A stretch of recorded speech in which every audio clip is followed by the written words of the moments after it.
Good morning. The meeting is now called to order. Are the items from the public? Good morning, sir. First, state your name for the record, please. Yes, Corey Rodriguez, Martinsburg. First off, I apologize for being an a-hole last week and at the planning commission meeting. We all see a way of presenting info, and in today's society, sometimes I choose to do it my own way, but I apologize for that.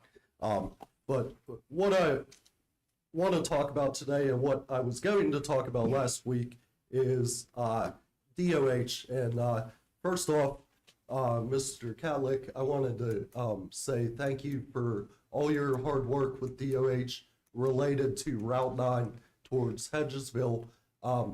Whether it's roundabouts or turn lanes at the intersection in Hedgesville, I see what DOH does, and I see that all that is in progress.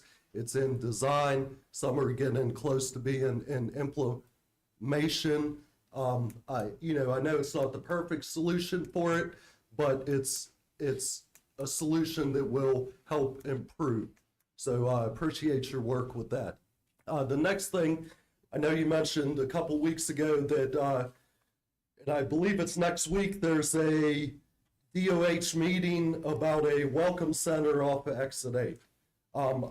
If I was you guys, I would shoot that down. I have an article here from back in September of last year where it says West Virginia was awarded $24 million to expand truck parking along major highways. It says in Berkeley County, the Inwood Welcome Center will increase parking for trucks from 20 to 55 spaces and for cars from 35 to 55. And then at the other end of the county, at the Falling Waters, it says trucks will expand from 31 to 41 spaces and cars from 49 to 60. It has 24 million. That money's there. I understand the need for trucks, but why not expand our existing? That's a more feasible cost, and there's much more other concerns with the highway that we should look at first. Like I've been saying for 10 years that I lived here, from exit 12 to exit 23, there's 6 lanes of traffic. Really, only the two left lanes are drivable, that are smooth.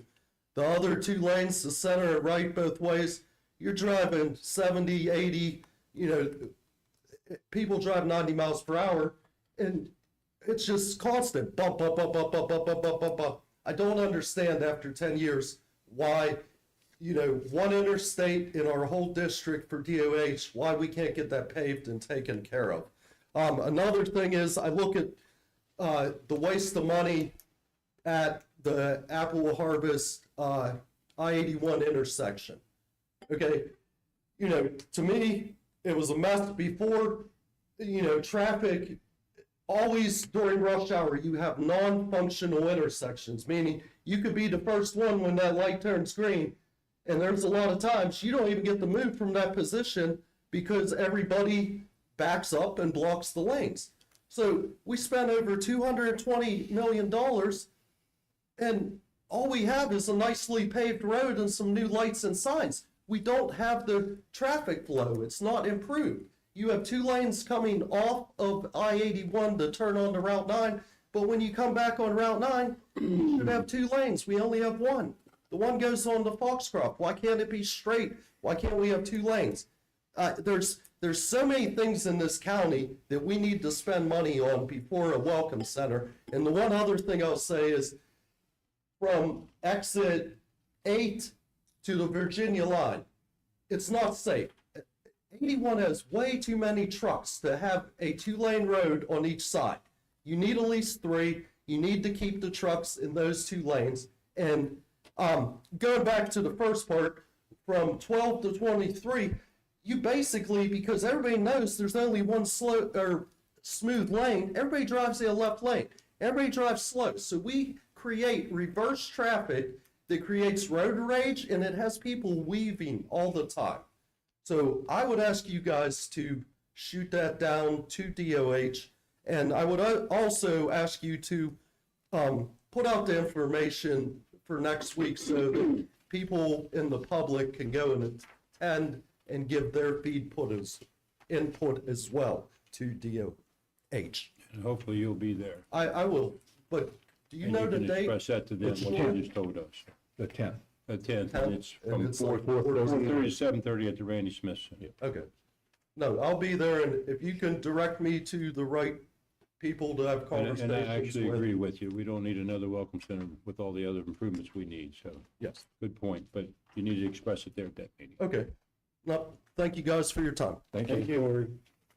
Any other items from the public? Need a motion to approve the agenda? So moved. Been properly moved and second. Further discussion? All in favor, say aye. Aye. Ayes have it. Thank you. On the purchase order log, any questions for Tracy this week?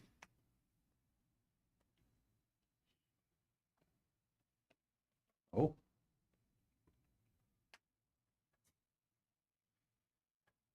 There are no internal budget revisions this week. Change of status. Hiring recommendation received from Jennifer Swisher, Director of Emergency Communications for Jace Ferguson as a telecommunicator one, effective 2/5/26. Letter of resignation received from the Honorable Rob Blair, Sheriff for Jackson Martin, Deputy, effective 2/3/26. Change of status received from Martin Roberts, Fire Chief, for Tim Seibel, Lieutenant, for a step increase due to years of service, with an annual salary change from $78,394 to $82,314. That's effective 2/1/26. Change of status received from Martin Roberts, Fire Chief, for Joe Fado, Firefighter 4, for a step increase due to years of service, with the annual salary change from $74,711 to $78,447. That's effective 2/1/26.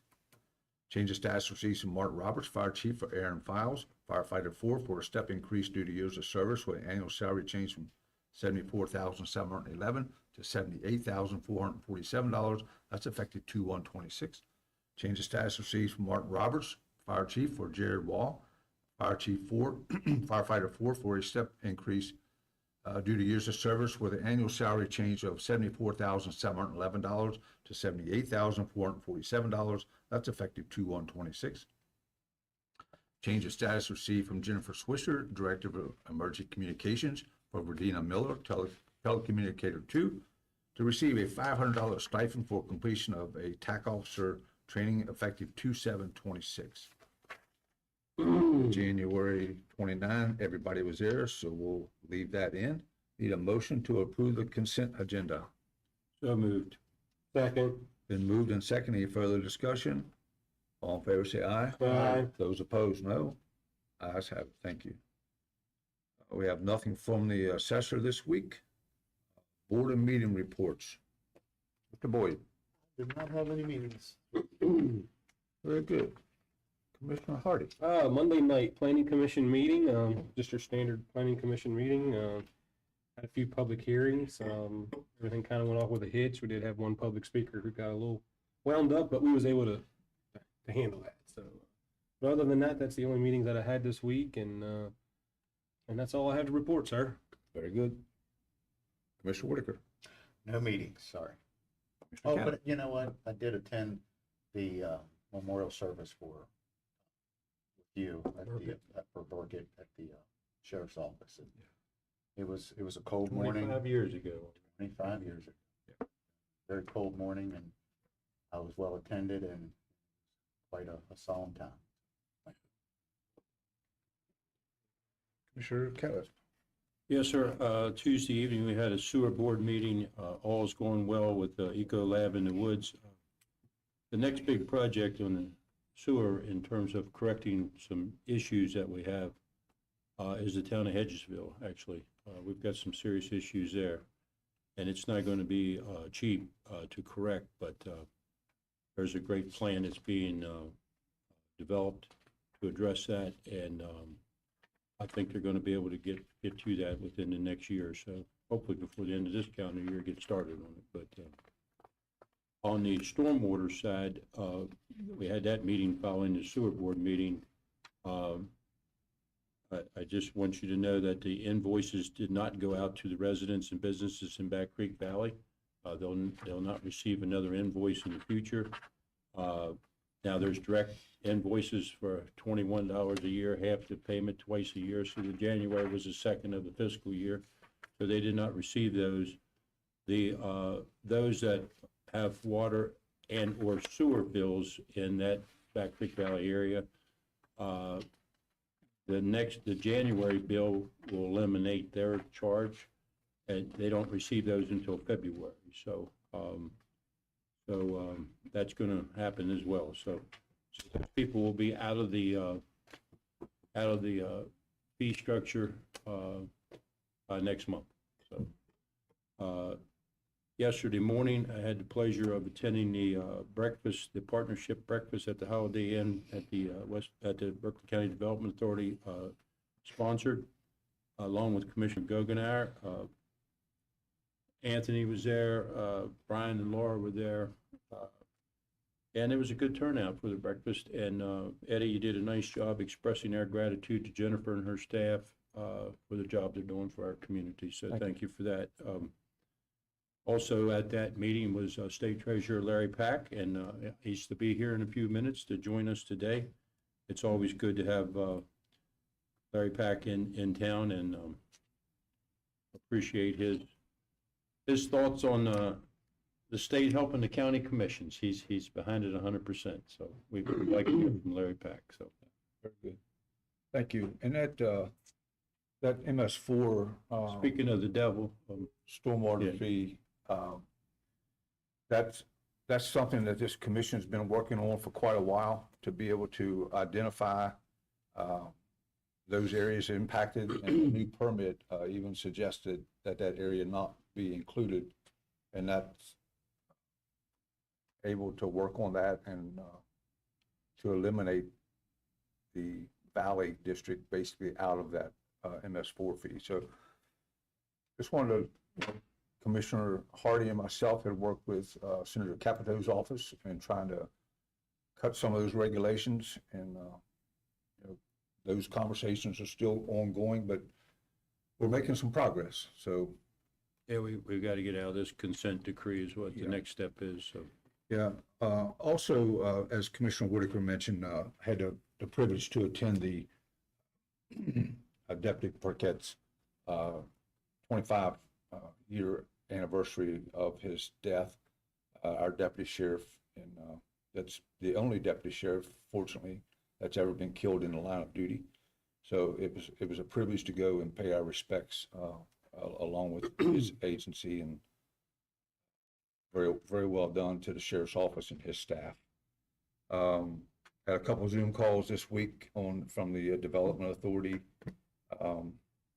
Some businesses that want to expand already, they're already located here. They want to expand their capabilities. So we're working with them to try to help them navigate that. And as Steve mentioned, the partners breakfast yesterday morning, that was filled with a room that people get things done. And that was really a nice opportunity to come together and to work on that and recognize that. So having said that, our friend, State Treasurer Larry Pack, is here this morning to visit, and welcome, sir. The Honorable Larry Pack. Great to have you in the house, sir. Good morning, and thanks so much for the opportunity to come visit with you today. We've had a really good visit in the Panhandle over the last couple of days, and we got a full day today and a full day on Friday. But it's always a pleasure to come out here. I guess first of all, we'll just say thank you for what you do. Being the commissioners in the county that's growing so fast brings a set of challenges that we don't often see in West Virginia. So thanks for taking it on. Thanks for everything that you're doing. I've been asked a couple of times, why are we out here? And from a Charleston perspective or state government perspective, is we can't help Berkeley County and help Jefferson County if we don't have better understanding as to what's going on.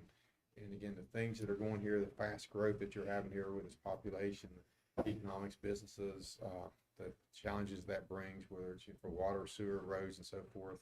The more I'm out here, the more I get to meet with folks like you, the more I get to listen, the better I can help you when you come back to Charleston or you need something from Charleston. But it's extraordinary what's happening in this part of the state. West Virginia's got a lot of blessings, but I think one of the biggest blessings that we have is just the growth in this part of the state. It really helps offset the struggles that we're having in the coal fields, which is where I grew up. And so again, thanks for what you're doing. I appreciate the openness of folks and the ability that people have given me to come listen and ask lots of questions. And we're trying to get out here once a quarter, pretty much sticking to that. But every trip I learn more and more. Plus I also get to see my good friend John Hardy, who I served with in the House of Delegates, and we had some good times there. We did. And there's nothing like House of Delegates. 100 people from all different walks of life all around West Virginia. It's a zoo. It's a zoo. We're together today, and we're fighting tomorrow. We're back together the day after that. So it's phenomenal.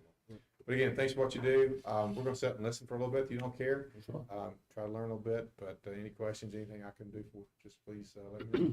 Well, Larry, we certainly do appreciate you taking the time to come to the Eastern Panhandle and visit with our businesses and our constituents and our taxpayers. As being a representative for the Eastern Panhandle for a long time and now sitting in this chair, anytime someone from Charleston will come and listen to us, we're very excited. We feel very disconnected sometimes, and anytime that we can talk about our unique challenges, we have challenges and the rest of the state has challenges, but our challenges are a little unique.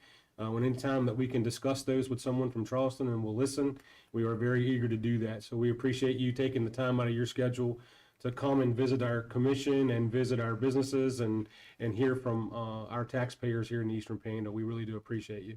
Thank you so much. Really appreciate it. The greatest thing that the state could do for us, if you could help us with this, is road improvements. And not only help the residents that live here on a daily basis, but it would help also enhance economic growth. And money here is money well spent, and with the tenfold of what the state would invest in it, they would get back in return. So if you can help us with Secretary Rumbaugh or whatever, we need help with road improvements dramatically. And Actually, I desperately. guess So you can't have growth without infrastructure, and we gotta have the infrastructure. you got to have both. And thank you, but we appreciate you being Yeah, we appreciate your understanding and listening to us long enough. You've been coming here long enough to understand our challenges.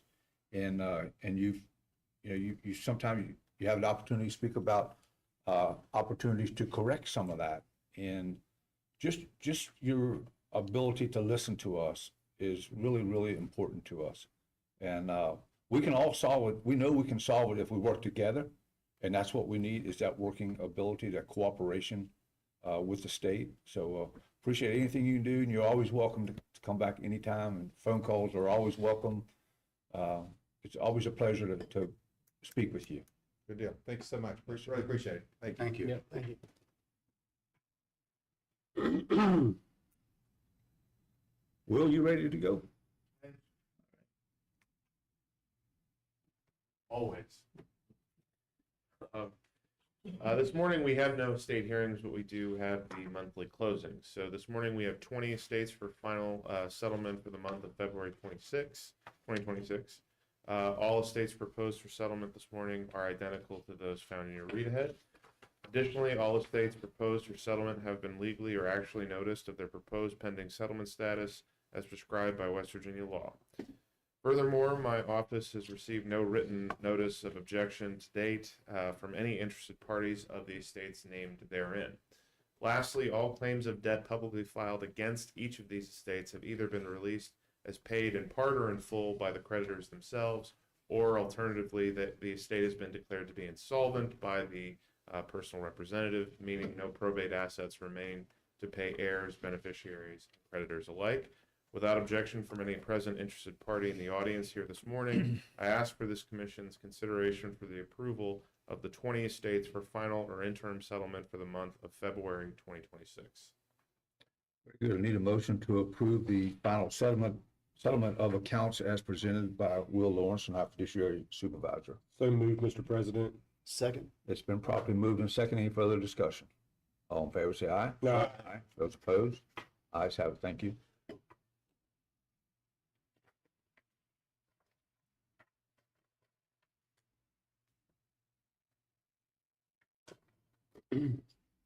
Will, are you related to this new radio star that I've been hearing a lot about on the radio? No. Got too much time on her hands now, doesn't she? She's retired, so. Yeah. Ms. Peck, how much time do you think you'll be with us this morning? You have any idea? Okay, well, good, then. Yep. Okay. All right, next up, Elaine Bartleson, CEO and Executive Director of our Transit Authority. Here for your budget presentation. Good morning.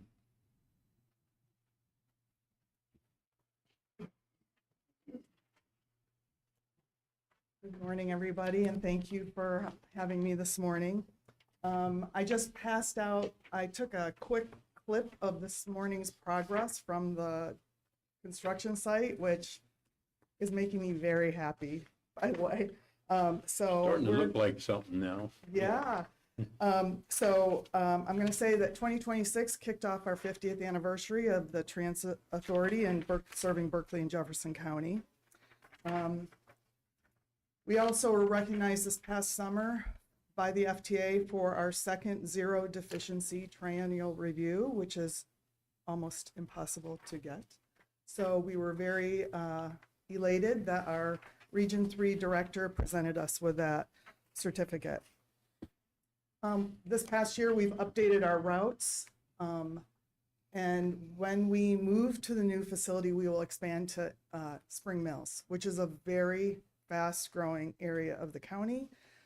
So we're really ecstatic. We already expanded our demand response up there, so we are serving the public getting up to those medical facilities. And when we expand and the routes, we will put out our new wayfinding signage to go with the new bus stops that we've identified. We've had substantial completion about our building project. We were held up for quite a while, almost a year, because of the stormwater bypass. Construction on that bypass started January 19th, so it's only been a few weeks. And they've laid about 45 feet of pipe, which it's about 312 feet long. So we're really excited, and hopefully it will be done within the next 7 weeks. But make it sound like that the pipe that they are laying is enormous. It is 27-inch RCP, yes. Reinforced concrete. And so it's- then we had to add, I believe, 15 manholes Yes. along that line too. So that's- Wow. it's a very big project. We were able to, it was not planned in our original design. So we have had to acquire additional federal funding, and we haven't asked anybody for the local match on that. So I'm very proud of that. It actually added about 1.5 million to our project at the end of the day. Wow. So right now, as you can see, the administration building, the gypsum board is going up. That is scheduled to be substantially completed by the end of May. Then they'll move to the interior. The maintenance facility, which is on the back, that is scheduled for the end of March. So I am hoping, fingers crossed, that substantial completion will be the end of July, beginning of August, with a ribbon cutting, hopefully no later than our actual anniversary of November 10th. So November 10th, we turn 50 years. So it's a good mile mark to hit. This past year, we replaced 10 vehicles. Yes. 9 under 5339 grant funding, which is an 80-20 match from the federal government. The 10th bus was 100% under the Volkswagen settlement, so we didn't have to pay anything for that 10th bus. We also acquired 10 bus shelters this year, which we're going to split between Berkeley and Jefferson County. So we're working with Jefferson County right now for theirs, and we will be reaching out to Berkeley County to see where we can put those. This year, I am asking for a slight increase. Last year, you accommodated us with a support of $110,000. I am asking $125,000 from Jefferson County and the city of Martinsburg this year to match Berkeley counties, and I am hoping that will help. We leave a lot of federal money on the table every year. And without the local match, I can only do so much of my contract revenue. Without that local match, we do what we do. We don't extend ourselves, so. What's the rate on that, Elaine? The same 80/20 as well, or Operating is 50/50. 50/50. Yep, capital, which is my mechanics, any bus maintenance, is 80/20? parts is 80/20. Yeah, but the operating is 50/50. So, and our annual budget is, I use about 1.7 million of federal money a year, and I get more than that. I mean, I actually I haven't even opened last year's grant yet because I'm utilizing the previous year's grant, so. What still you're have saying, to- though, there's more there to get if you have a match to get it. So, Yeah. Only looking at what we can do, so I'm not asking for anything more. One of the really great things that happened this fiscal year is that both the city of Charlestown and Ranson actually made us a line item in their budget. I no longer am going to them and requesting funding. They have made me part of their budget. And Ranson has committed to a 3-year expansion of transit in Ranson and committed $200,000 for the next 3 years to us. So we're really excited about expanding down there. I just would ask the council to remember this fact. The closer we get to 200,000 in population in our service area of Berkeley and Jefferson County, EPTA no longer is a small urban, we become a large urban.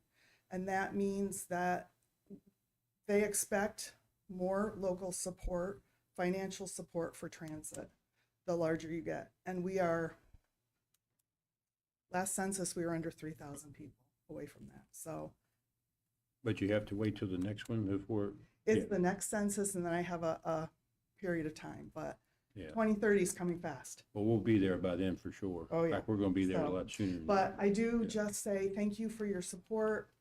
I appreciate each one of you. Mr. Whitaker has been serving our board for quite a while now. Yeah, I'm here for you guys, and is there any questions? Elaine was voted again as president of the MPO here for our area, on the highway stuff, so she does a great job working with that. And I'm thrilled to staff serve and- with Matt. Yeah, and, of course, that grant that you have was a lot of work from their behalf to get it, so. Right. But, you provide a great service for our community, to say the least, so. The additional stormwater stuff that you had to do, did you have to tie that into an existing stormwater service that was already there, or did you have to? So we had to bypass, we're gonna, what do they call that, Phil? The current pipe that's there, because it was not, even though Didn't during- meet capacity? it wasn't where they said it was. Okay, So we had planned our facility through the A&E, through the information we were given. right. So you were gonna tie into an existing We are gonna stormwater? tie into an existing one, but we had to bypass the current one. Okay. Because it was probably undersized or wasn't in the right It location? ran through the property Okay. and it couldn't go under our admin building. Elaine, I believe what she's saying is, they were given information on the location, they designed their site plan. Sure, and then when They it got got the work digging that holes, was, and then at their expense, Mhm. they did the work to move it. I got you. Yeah, well, thank you once again, Yeah. for the services that you provide. I know all over the county, I see your buses on the road all the time. And I know like the trips to the VA center, are really important to our veterans, and we really appreciate that. And you mentioned about spring meals growing. I know that there's a very high increase of retirees moving into those particular neighborhoods, which will demand your services, so. Unfortunately, I can't do that now because we'll have to print maps and do all that. So we're gonna wait till we get to the new facility, but we will have buses up there. But right now, if someone needs a medical appointment or to get up there, we will take them. Probably gonna put a couple bus shelters up that way too. Wherever I can do it. Yeah. I'm gonna hit Walmart up, of Yeah, course, for because sure. Walmart here has Mhm. one on there. So, yeah. You could probably designate an intertransit between the hospital facilities and the medical facilities and just have a constant run between them all. Maybe an overpass, guys. Overpass, yeah. But thank you so Thank much. you. and Anytime anybody wants to ride, give me a call. Thank you. Thanks, Elaine. Hey, these guys going to Charleston here in a few days. Yeah. Party buzz. Next up, Matthew Umstead. Berkeley County Roundhouse Authority. Good morning, Matt. Good morning, all. How's everybody this morning? Good. Just happy to be here. Same as I. First of all, I just want to introduce myself as the chair of the Berkeley County Roundhouse Authority and the chair of the Friends of the Roundhouse, the nonprofit fundraising arm for the Roundhouse. I was recently elected as the chair of the Friends of the Roundhouse group in December by the board. Lucky me, I guess. And the second thing I want to say is thank you all again. Every year for several years, you've covered the insurance premium for the Roundhouse, and it has allowed continued visitation throughout the seasonal tours that we give and all the events. Without that insurance money, there would be no events. There would be no home show there. There would be no Merrymakers Market there. There would be no farmers market there. So without this insurance premium money that you have faithfully provided to us, it has really been a godsend for the property's mission of being accessible and open to the public, and really helped us get out the word about the effort to preserve and restore and revitalize the property. As you know, the county commission established the Roundhouse Authority in 1999 with the appointment of the original 8 or 9 members. Of course, that was authorized by the legislature. And, it's been a long slug, 25 years plus now. Delighted to say the most recent developments in the revitalization, preservation, year-round revenue generation effort. On Friday of last week, the HVAC project was passed inspection, and the heat has now been turned on in the building, and it works, which is great. And we actually generated some first revenue for the first time this month in the Bridge and Machine Shop through some filming that's going on in the cold, in through the snow. The city was gracious to plow and allow the movie folks to get into the property to film. So, and they are using the Bridge and Machine Shop for that. Good.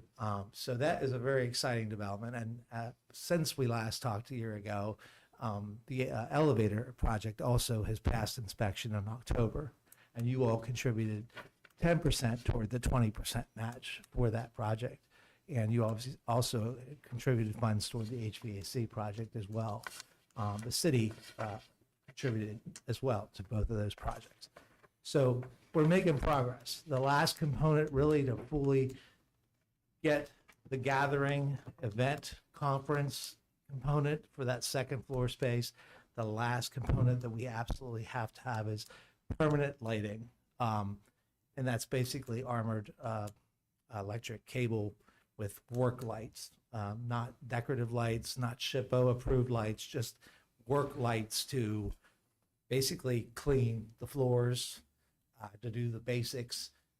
Commercial building code requires work lights in order to have occupancy for a place that has gatherings and events. So an estimate for that right now is, I think we have one estimate, we're waiting on another estimate, but the one estimate we have is about $70,000 a floor for the work lights, which seems really high. Frankly, we think it's high, and we're waiting on another estimate. But again, that doesn't, the SHPO folks in Charleston, as you know, which guide all the restoration work there, they don't regulate lighting. So we don't need regulatory approval for lighting in the building. So it doesn't have to be fancy lighting or, anything historically hyperly appropriate and that kind of thing. We more or less just need work lights. But that will open the door to generating real, interest and use of that upstairs. Frankly, we could lease the property, if there were people interested. And we've actually, to the movie folks, we kind of casually put out there, hey, if you want to film here regularly, we have a space, So, we'll take the revenue, however we can generate the revenue year round with the Bridger machine, which has been long identified as the revenue generator building for the site. That has been always recommended to be the building that was going to really help catch up with maintenance and generate the funds needed to take care of the rest of the property. So that's where we are at the most latest information, I guess. We're obviously still working on expending funds of the CDS, Congressional Directed Spending grant that we received in 2024 technically, but it's just taken a long time. It's the HUD grant process that you all are following with Inwood Park. And we're doing the same thing thanks to Region 9's support and help with facilitating that expenditure. So that project process is still underway, and there's several projects identified in the submitted information. If you have any questions about any of that, I'll just stop there and entertain questions you might have. There's a lot of space in that building, and to get it in full use would be tremendous for you, I think. Yeah. Yeah. It's It's really a nice area. I mean, just getting heat in that building is really a great accomplishment in itself. And the Yeah. elevator inspections and Right. your sprinkler system, all those things. I know you're still limited on your occupancy on the second floor. It's still capped at 300. Yeah. The fire marshals have blessed up to 300 people in the second floor. That's where we've stopped. The architects recommend the same. That's where everybody agrees. You know, and so once this armored cable electric, I'm butchering it, but once this lighting is in place, use and occupancy is right there. So that's really where we are with that, which is really exciting. And that's regarding use and occupancy of places of gatherings, assuming there might be events, you know, conferences, wedding receptions, that kind of thing for that. The concrete floors will be put in the buildings, the two shop buildings, through the grant, the CDS grant that we got thankfully from Senator Capito and Senator Manchin back, seems like forever ago. But that will be part of that project. So that's coming right down that NEPA process that you all underwent through the Inwood Park. I was just advised from the CEC that they had proceeded to start that process. The weather has impacted their site work for that, but they have initiated that. They just reported that to me within the last few days. So things are moving along. I think the farmers market is probably going to kick up again here April 18th. May 9th, if you want to write that date on your calendar, you're welcome to come. We're going to rededicate the caboose. It was a great Eagle Scout project by some young people here. I should say a young guy here and his team to refurbish the caboose and paint it. It looks beautiful. It's absolutely wonderful how nice it looks. They did a great job. And they're still finishing it up, but it's substantially complete. It looks really great. So May 9th, we're doing that during Rail Fest, and you're welcome to come be part of that if you want. Very good. Thank you, Matt. Okay, thank you. Thank you, sir. Thank you. We're running real ahead of schedule. Let's go ahead and take a break.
You ready to go? All right, we're back in session. Next up is the Honorary Commissioner, Danny Hobbs from Faith Christian Academy. Commissioner Hardy, swear you in, I sir. would love to. If I could get you to come up here and stand in front of this flag and raise your right hand, we're gonna swear you in, and then we're gonna ship you off to the military. No, I'm just teasing.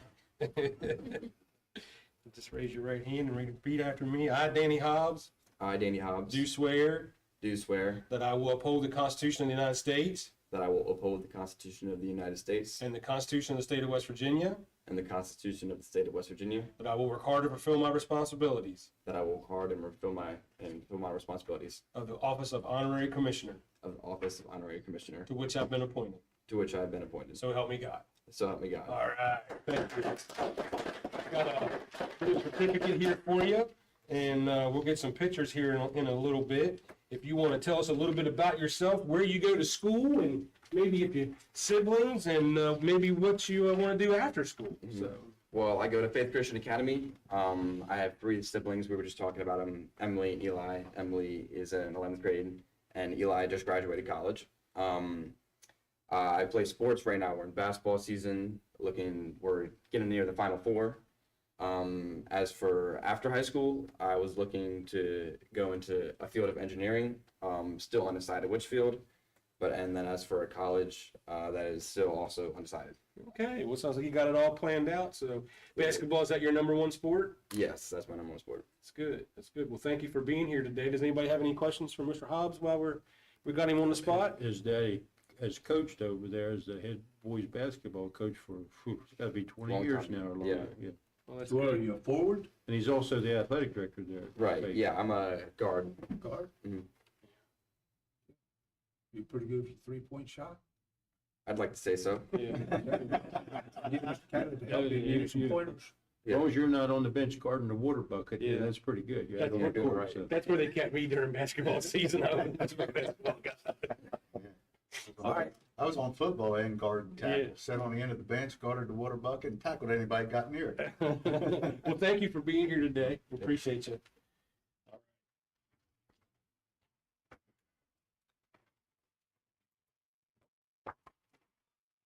All right, Mr. Wine. Thank you, Mr. President. In typical fashion, in times, the commission has oftentimes discussed in working with outside agencies and kind of collaborating and making things more efficient. So Director, or actually Kara Harding, the Director of Health Department, called and we discussed an opportunity. They're struggling with their cleaning services. The cost is going up. It's just become problematic for them. As you well know, you own the building, so it belongs to you.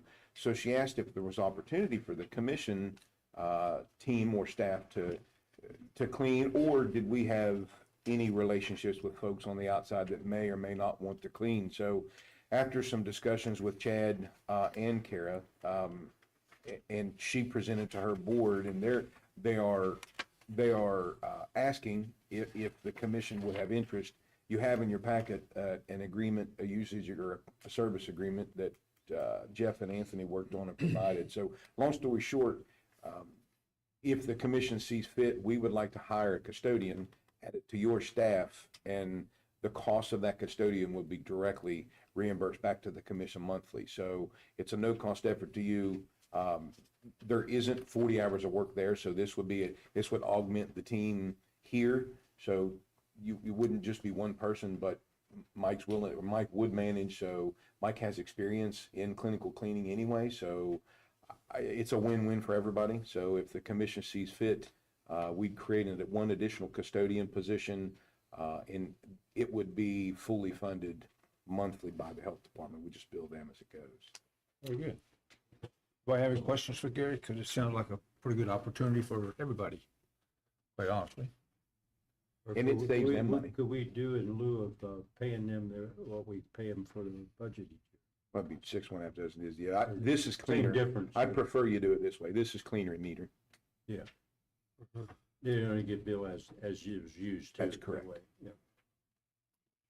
I think it's a good idea. Yeah, I don't see an issue with it as long as they're, it's a line item that they're going to pay for. And I mean, it's not going to be something that we take on and then you know, they say they can't afford, and then we end up eating it or whatever, so. And it's spelled out directly in Sure, that it's spelled agreement. out, yeah. So I think if it's makes sense, to help them They out. stop paying, we stop doing it. Yeah, sure. And it's our building. That's So correct. obviously it's a building that's owned by the taxpayers, and it's a building that needs to be maintained and kept in a clean and orderly fashion. So I think it only makes sense if it's a financial win for them, a financial win for us, and it's also taking care of a building that's owned by the taxpayers, and I think it's a good plan.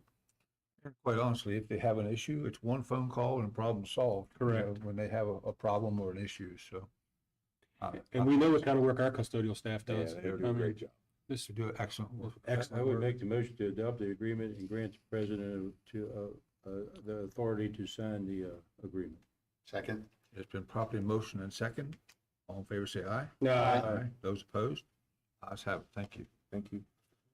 Next up, on our agenda, we are a couple minutes ahead, and I'd really like to be on time, but Jennifer Smith with the Berkeley County Development Authority is here to discuss the Economic Development District.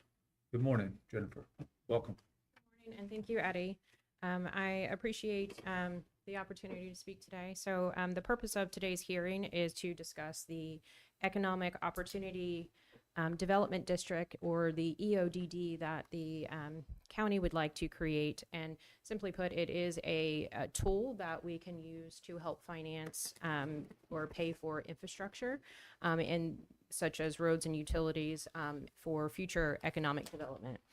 This tool is a way to pay for infrastructure that will keep the sales tax just on that proposed development, so just within that district, to pay for growth within that district.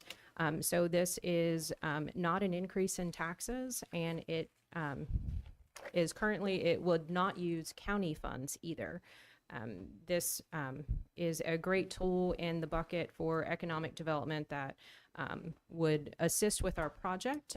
It would assist with Project All-Star that we are looking to expand on the west side. It is a regional project that we are developing. It's a sports complex event center that we are looking to develop on the 256 acres that we have. And just to keep in mind that this is public hearing is required as a part of the process. It does,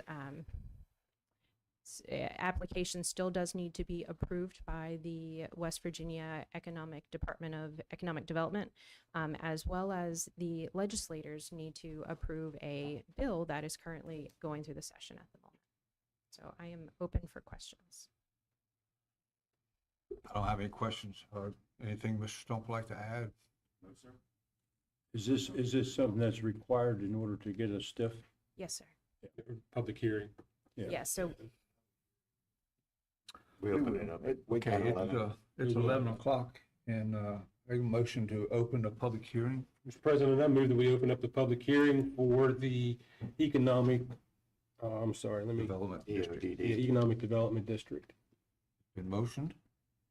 Second? Second. Any further discussion? All in favor, say aye. Aye. Aye.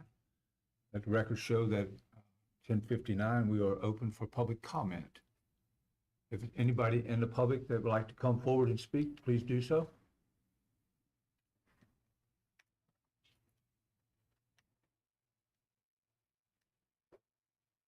Good morning. Good morning. State your name for the record, please. My name is Jennifer Lemon. Thank you. Go ahead, ma'am. I am a property owner in Taylor Estates, which would be butting up against the development, the property that they're planning on developing into this big sports complex. I don't know if anybody else is here from the development or not, but I, as a property owner, had a few questions regarding what how they're planning on mitigating the impact on our neighborhood with cutting down trees, the noise, lighting, our property value, how that's going to affect our property values.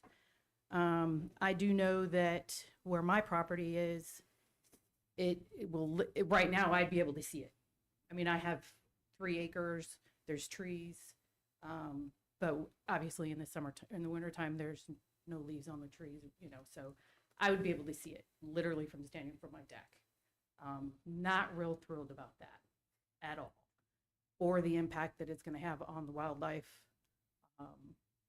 And then just wanting to know how close do they plan on getting to the properties. I'm fortunate, we do have the barrier with trees and whatnot. Some of the other properties do not. So wondering if there's going to be a wall, keep from people coming in to our properties, to our neighborhoods. And then again, what is going to happen to our property? That's all I have. Thank you. Thank you. Yeah, Jennifer, maybe you might be able to address some of that. So to answer some of those questions, obviously, currently we do have a concept in place, which is just a concept, and that could be redesigned. We could, in fact, put, a tree line down to block. That is something that can be considered as we're developing. I would imagine that the west side of the road would be improved with Department of Transportation. To answer the question on the impact of the housing, I do think it would increase the value of the home. It is going to bring significant, retail and shopping that we currently don't have in the area. So we do feel like it would increase the value of homes in the area. And another thing I would like to add is that development would still have to come in compliance with our subdivision regulations as that project moves forward, Absolutely. So we would still have to with the follow. protections of Sure. the neighboring properties as well. We If that was going to be developed into a residential neighborhood or this being a commercial project, it's still going to have to meet the requirements of the setbacks and Correct. any of the shielding that would be required in the subdivision regulations that we have now. So it's not going to be any different than any other project that will be going anywhere else. That is correct. We would have to follow all engineering laws. Thank you. Anybody else like to speak? Come on, sir. Good morning. State your name for the record, please. Kevin Dellinger. Yeah. I too am a property owner in Tabor Estates. I guess my concerns are pretty short and sweet, but I'm more concerned about utilities and how they will access water and handle sewage and such in that area. I personally know that everyone's on a well in that area.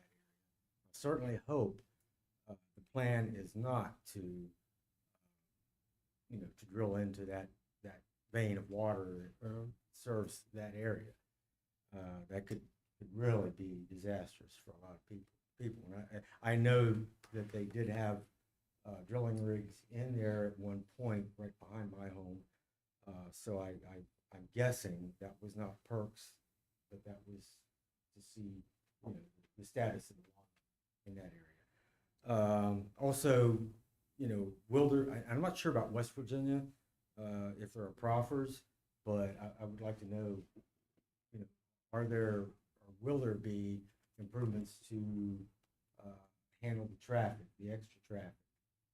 Tabor Station Road is already a very busy road. I think that would also be a great concern. And really, those are my main concerns right now.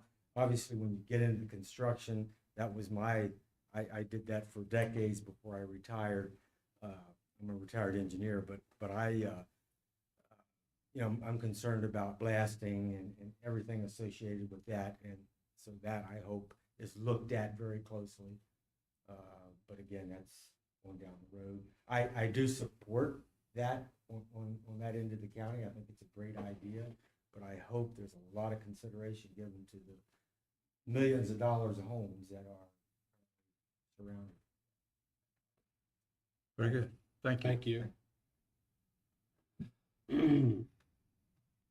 That is a very good question on utilities. So we are currently looking at bringing water, sewer, and even a power substation to the property.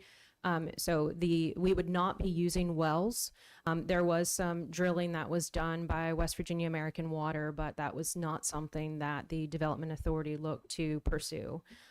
So there is a 2 million gallon tank that's currently under construction on the east side. We would then take lines from that tank and then bore under 81 and go directly on our property. It could potentially even open up opportunities if the development wanted public water at that moment. Very good. Thank you.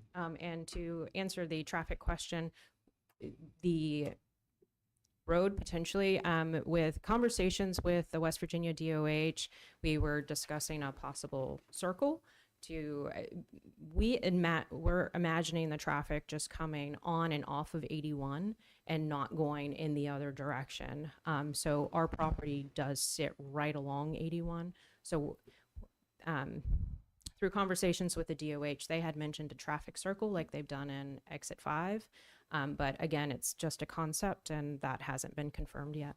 Yes, you're saying most of the new traffic from this project will be coming off the interstate, right back on the interstate, and you'd still have your local traffic that's always been on Tabler Station, and maybe some of those people using that to access this new facility, but most of the new traffic will be coming right on off the interstate. Correct.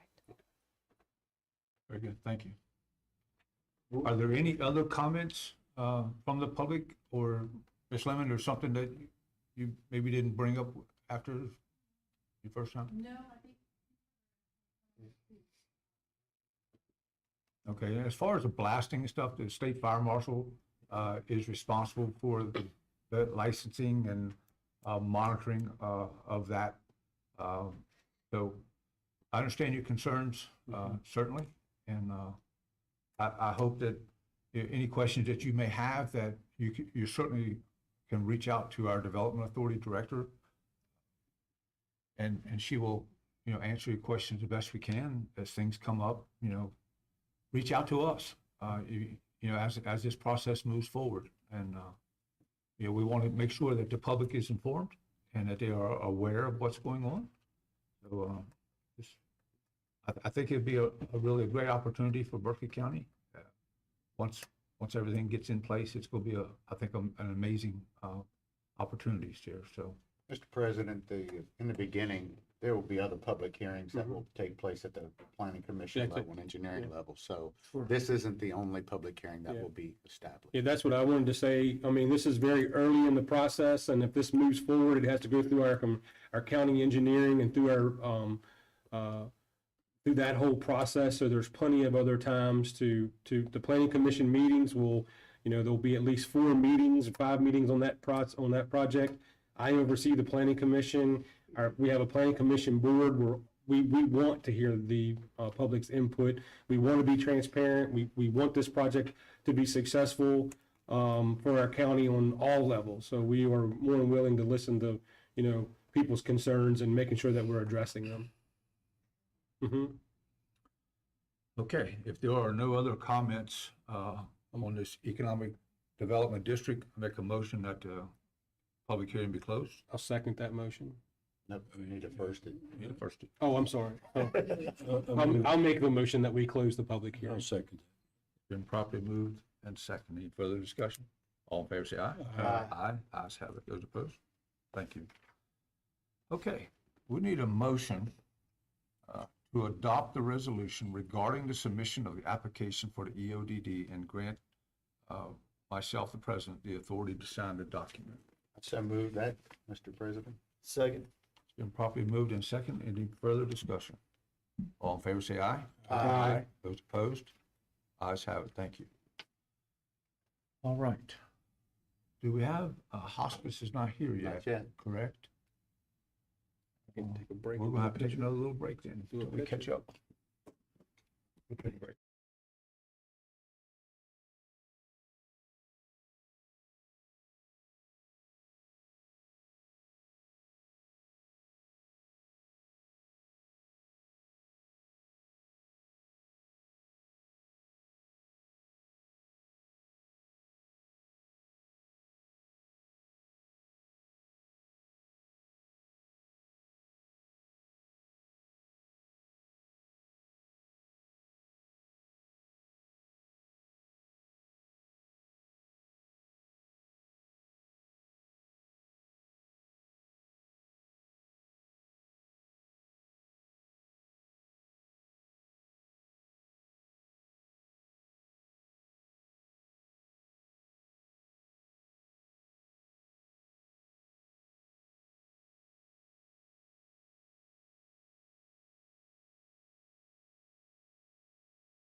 Okay, we're back in session. Next up is Hospice of the Panhandle. Jennifer Stanley, good morning. Hi, good morning. Good Thank to you see for you. having me this morning. So I am happy to present to you from Hospice. So on behalf of our organization, we wanted to thank you for your continued support and dedication to our mission. Your commitment year after year truly helps us to carry out our work and provide the highest level of care and to our patients and community that we serve.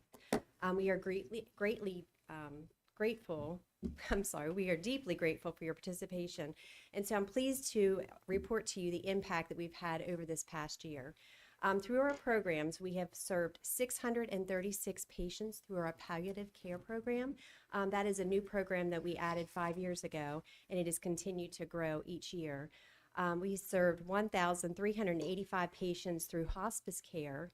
And then our grief support, we served 477 patients.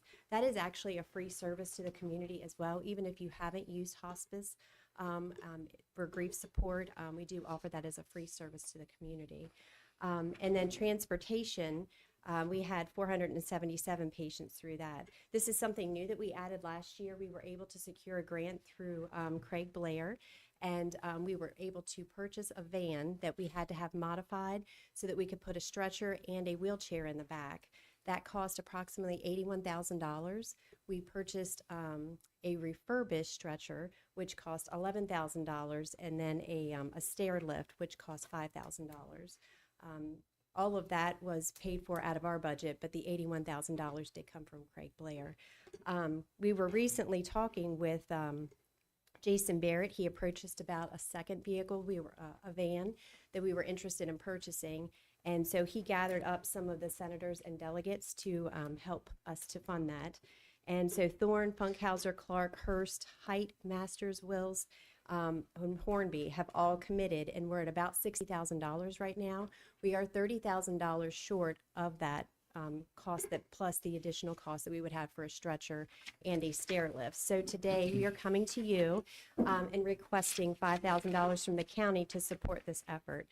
We also plan to ask the other 3 counties that we support, Hampshire, Jefferson, and Morgan, for an additional $5,000 from them to help fill that gap. Currently, our existing transport van is only being used to serve our hospice patients, so we aren't allowed to use that for palliative care.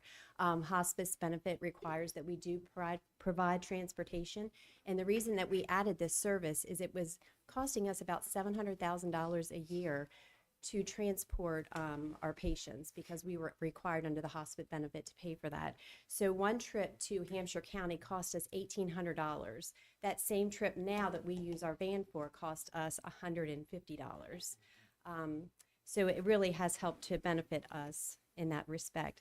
Additionally, we received a RAV4 that we're also allowed to use now for patient care, as long as they're not wheelchair bound or in a require a stretcher. This was donated from one of our donors.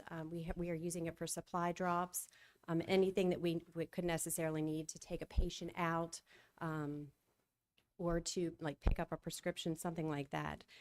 We were thankful that Berkeley County Emergency Services donated the stair lift for our original van. We will have to purchase a stair lift for the new van. But we're hoping by June that we will have that van purchased, which will allow us to then provide care for our palliative patients, meaning that we could take them to doctor's appointments, help them to get prescriptions, things of that nature. The $20,000 additional we would also pay, so we would have our own money in the game.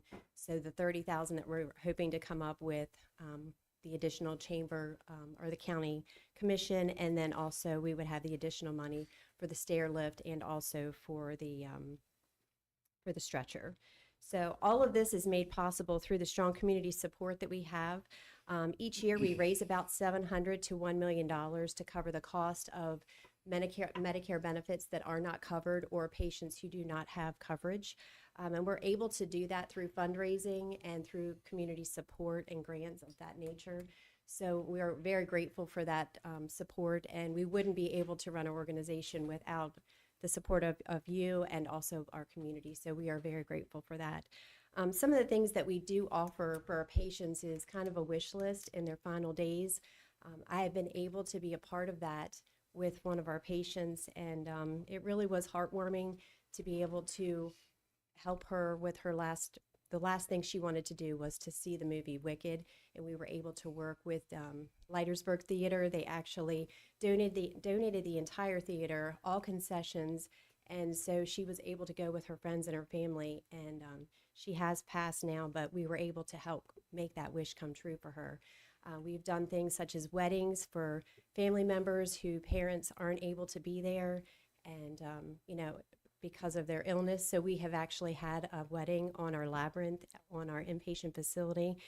We've had some of our patients do graduations for their children because their children they wanted their parents to be there for the graduations. So those are some of the things that we're able to do, and we're able to do that because of community support from people like you. So we are very grateful for that partnership, and we appreciate you supporting us year in and year out.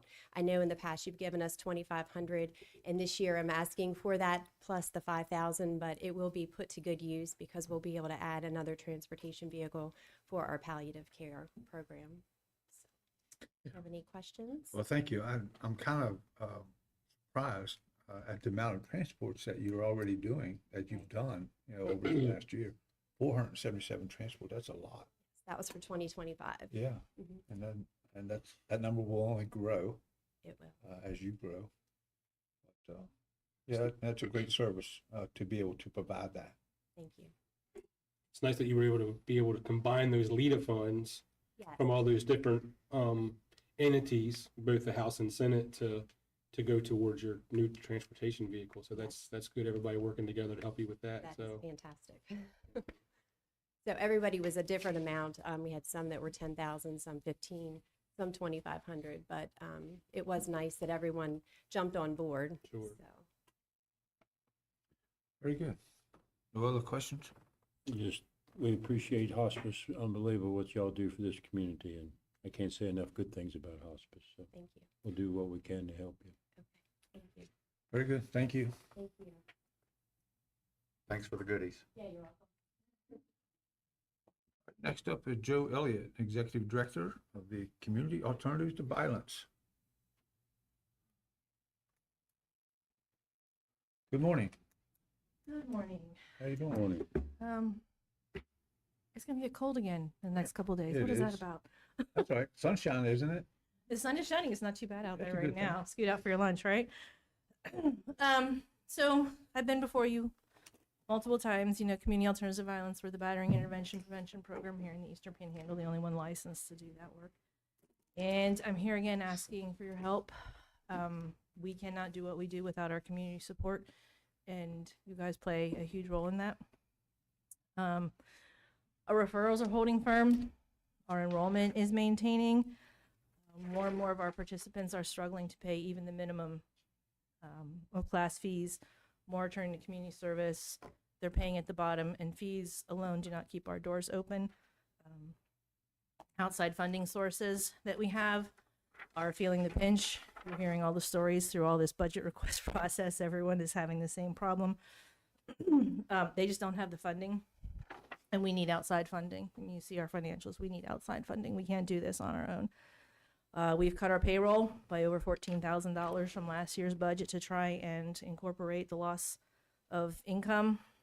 We have cut facilitator funding, which means we're relying more on volunteer facilitators who are amazing and we love them, but that's a very risky model to have going forward. I can talk about what we do and how we benefit the community. I think I've talked enough. I was here in October, and you guys were wonderful with the proclamation for DV Awareness Month. And I want to point out that we are saving the county money by doing what we do. Being with us, folks are not in jail. We're saving on your jail bill.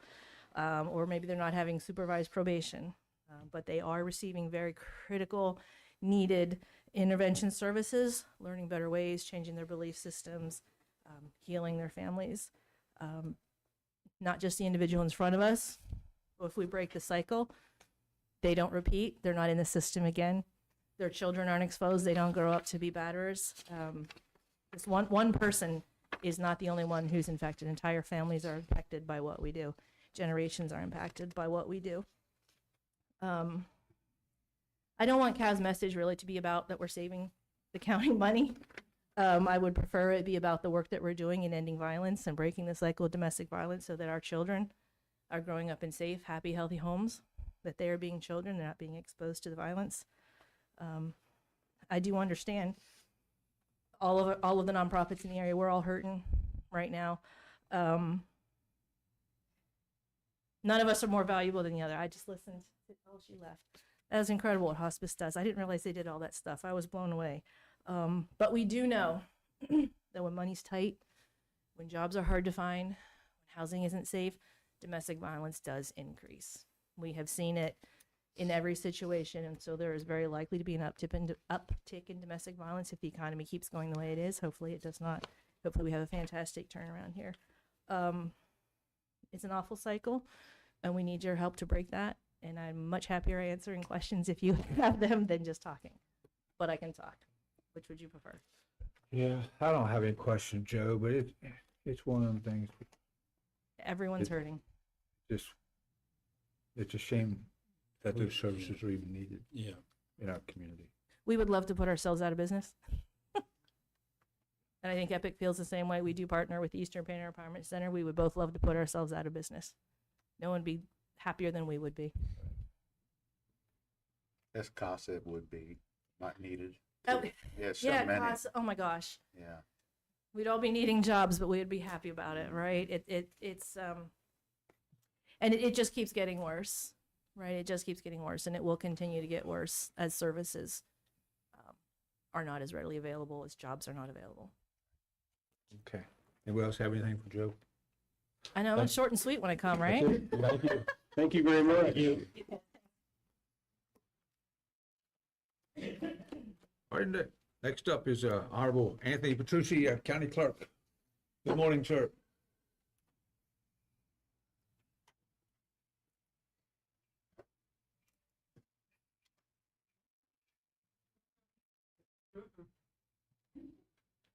Thank you, Mr. President, Commissioners. Before, some in-house keeping we have to do through the Secretary of State's office to get your approval and signature. I want to introduce our new voter registration director, Joy Schreck, who started here this week? And I want to have her just come up for a few minutes and tell a little bit about herself and tell her how great working for the county clerk office is and go from there. No pressure, no pressure. No pressure, no pressure. Most of you already know me. I've been with the county for 12 years. I worked at the Ambulance Authority. I've lived in the county all the years that I've been here. I have a deep passion to give back to the community and the citizens. I feel like we need to serve them. So I hope in this new role I can be a benefit not only to you, to the organization, and to our citizens. Very good. Thank you. Thank you. Welcome aboard. Thank you. I've been on the ambulance authority for a little over 3 years now, and Joy was a part of that. And if she works as hard for Tony as she did for them, then he's Tony's got gonna have an easy job. It's gonna make his life a lot better. So thank you for Thank you. doing Yeah. this. Welcome aboard. Happy to have you. Thank you. And he needs help, believe me. He's been She's great. taking her head back there too. Marcia's been great. Okay, we have two things. We can do the early voting locations first. You have that in front of you? Yes, sir. Basically, it's the same locations. We'll be doing 10 days here at the Berkeley County office, 5 days at the Ruritan, and 5 days at the South Berkeley Volunteer Fire Company, the substation that we had last year. Station Instead of 10, we'll cut that back to 5 on those two. Since it's an off-year election, just trying to save some money there. In November, we'll more than likely go back to 10 for those two. So by code, I have to present that to you all. and your signature. Okay, need a motion to approve the 3 early voting locations as the 400 West Stephen, which is the Dunn Building. Will the one here be at 5-2, or the one in here? Here, by code 10. It'll stay 10, but Yes. just its two satellites will be Yes. 5. Yes, sir. Okay. The Bennington Ruritan Club at 3975 Martinsburg Road, and the South Berkeley Substation, Station 29 at 4127 Winchester Avenue. Need a motion to approve those locations. So moved, Mr. President. Second. Been properly moved and second. Any further discussion? All in favor, say aye. Aye. Aye. Those opposed? Ayes have it. Thank you. Okay, the next one we have is the absentee voting policy, West Virginia Code 3-3-5, which authorizes county commissions in West Virginia to adopt a policy extending emergency absentee voting procedure in their county. So you've had that in your read ahead. If you have any questions, it's pretty self-explanatory what that is also. So we would just need your old signature on that also. If you have any questions, I'd be glad to answer it. Yeah, the only other question I had is it the responsibility of the voter to request that? Yes. Or can a family member that has medical power of attorney request that? Yes. Both? Yes. We've had that down to VA. It happens at times. Hospitals. Yes. With that situation. The second one you mentioned. Yeah. Well, we actually go down. We have to. Do I have any other questions? We don't have a lot. Right. But this is just a backup. Yeah. Very good. Need a motion to approve the emergency absentee voting policy. So moved. Second. Been properly moved and second. Any further discussion? All in favor, say aye. Aye. Aye. Those opposed? Let's have it. Thank you. Thank you very much. Have a And, good day. I am taking Seattle plus the points if anybody's interested later.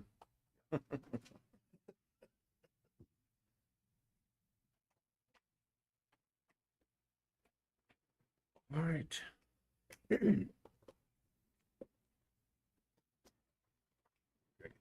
I think we're ready for executive session. Any legal matters? Yeah.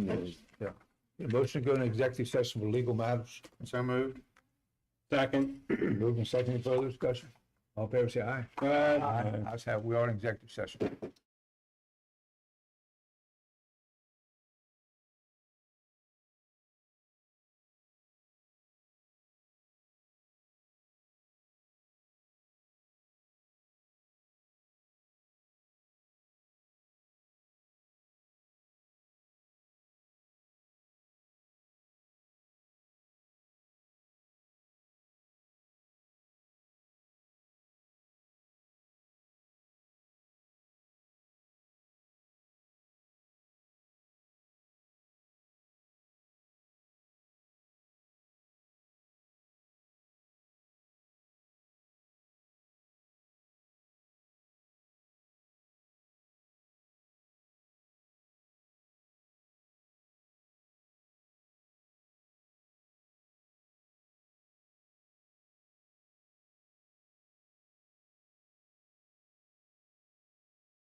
Yeah, we are back in session. There'll be no action taken. We are out of We will- executive session. We are out of executive session. We will be back at 2:00 for a Board of Equalization. Need a motion to, Take a break. take a break. Moved. Second. All right.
That comes in a few weeks. All right.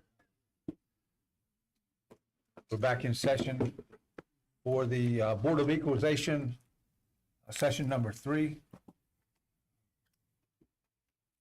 Mr. Hess, good afternoon. Good. How you doing? I'm doing good. How about yourself? Yeah, doing well. Good, good. Got anything for us? Not a whole lot. You weren't here the other day, but I mentioned we had a guy call. Well, he contacted the Office of Tax Appeals. I mentioned. We put a call into him, and we're waiting for him to get back to us. But so we've got 3 of them down there. 2 of them are sent to the tax commissioner for a ruling. So we're kind of waiting on that. And this one here just came in, but I think we can take care of this one with a phone call. It's just a vacant lot, and he bought the house brand new, but it showed up this year as a vacant lot. And he don't understand why he just got an increase letter, because the house is not even on there. Right. But, well, as soon as he gets back with us, we'll be able to take care of this. But other than that, we don't have any changes to bring today. They've been taking a lot of calls and taking care of them as they come in. And so I think Kirsten's got one set up for, I think we changed that. I don't remember Waiting the on him to time. confirm. Did you get back home with him? Yes, I'm waiting on him to confirm the time works. Okay. We got one coming in on the 19th, I think. Buzz Poll. He's going to talk to you about partial. Other than that, today we don't have anything, and we'll just be on standby. If you need anything, or if anybody comes in, just give us a call. All right. Thank you. All right. Yes, sir. Haven't heard from Sonny yet. Next up, Berkeley County Public Library.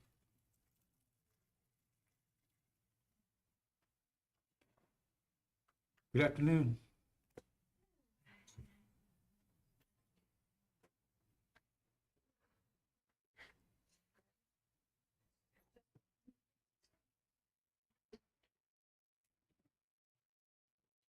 Finance manager Lynch, who Thank sort of wanted to give you all sort of a final cost analysis of our, the HVAC and electrical project. So she kind of broke it down. Thank you. And you can always reach out to this Lynn, sorry, Lynn Walker, she's our finance manager.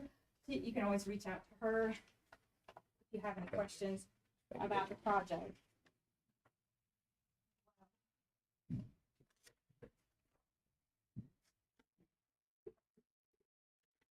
So I'm Gretchen Fry. I'm the director of the Martinsburg-Berkeley County Public Libraries system. And basically, I want to just tell you a little bit about what we've done this year. So basically, the big exciting news is that the library is opening. The Martinsburg Library is opening. We are actually opening on Monday, February 9th. We're very excited. And what we have done is basically, over the last year and a half, done a major HVAC and electrical project. The total project ended up costing $4 million. We ended up doing quite a bit of work to really improve the building. Of course, part of the initial project was to actually update, completely replace the entire HVAC system. It was basically a collection of parts from the 1970s to 1960s, including we had the original air handler still in the building. And so we, in order to do that, it required quite a bit of work. So we, almost all the ductwork in the building was replaced. The entire system was configured. We had to upgrade the electrical system because it also, a lot of its components were from the 1960s. So that was a huge project. We actually ended up having to reinforce the roof deal because it was not strong enough to support the new units. So that was our initial plan. Subsequently, we found that there was actually asbestos in the fireproofing. This was 1960s fireproofing.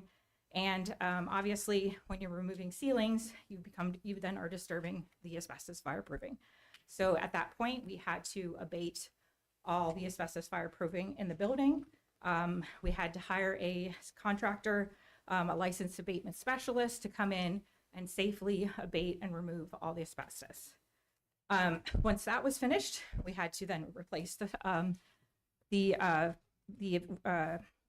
current asbestos, the fireproofing with new fireproofing, and bring the library up to code. We ended up replacing the fire alarm system as well, because that also was out of date.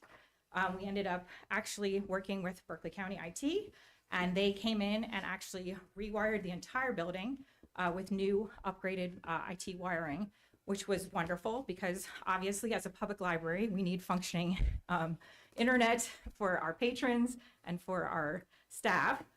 They also put in all new cameras as well, which again was an important security feature for our building. So this project has been extensive, and I did put, Lynn did break down the costs of what some of the other things as well that were added. As you can see, you've got your total project cost at $4 million right there. And then we also sort of put the funding at the bottom. So as you can see, we ended up, the funding for the project was 1.9 million of it was actually from grants and donations, and also state funding. It should be included in that. So grants, donation, and state funding. So we were very fortunate last year to receive an appropriation in the state budget of $1 million to help us with this project.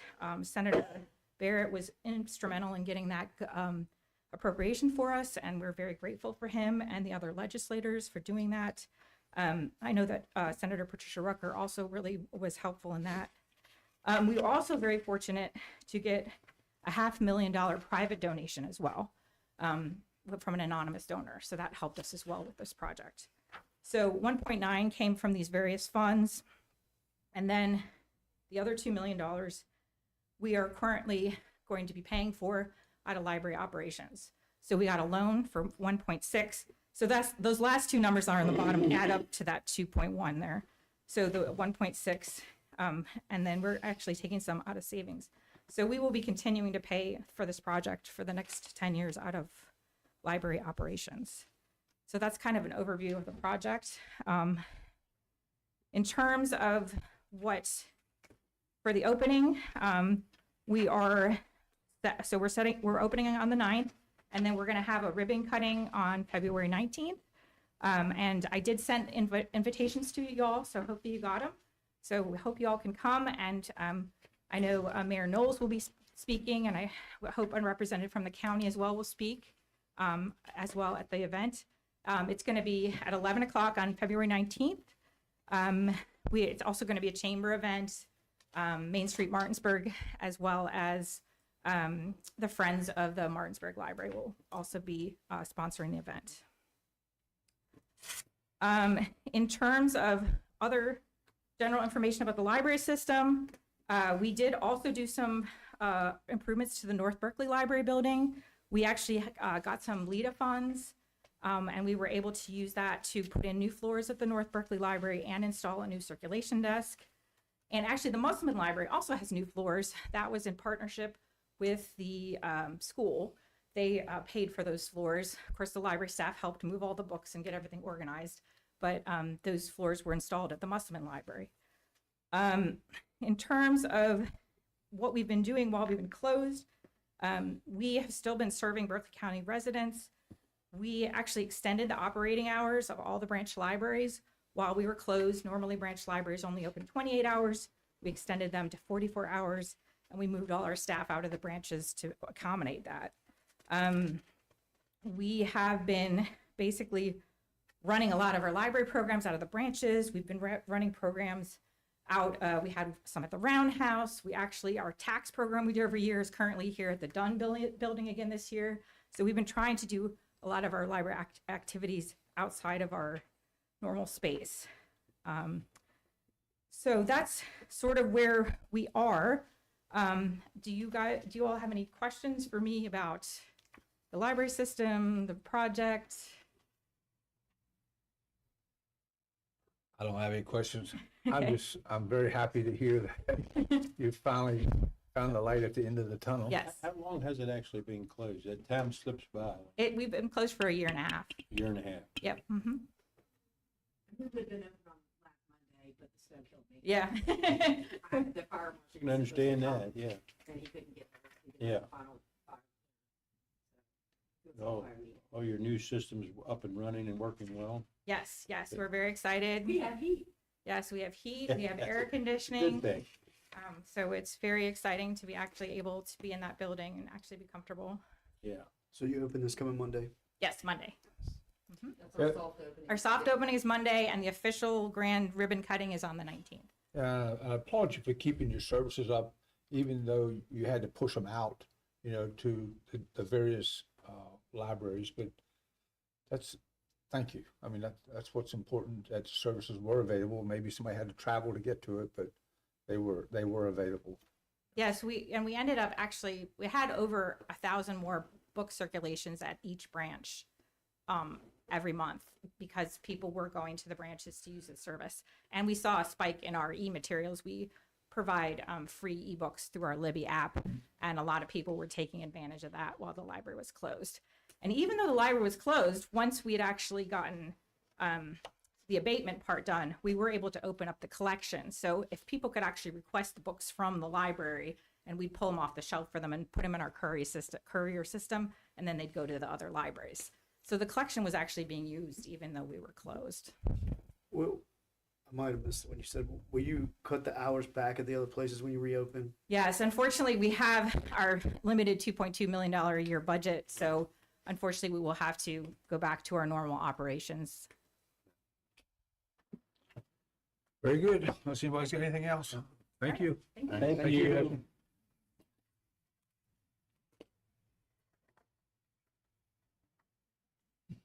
Next up, Berkeley County Solid Waste Authority.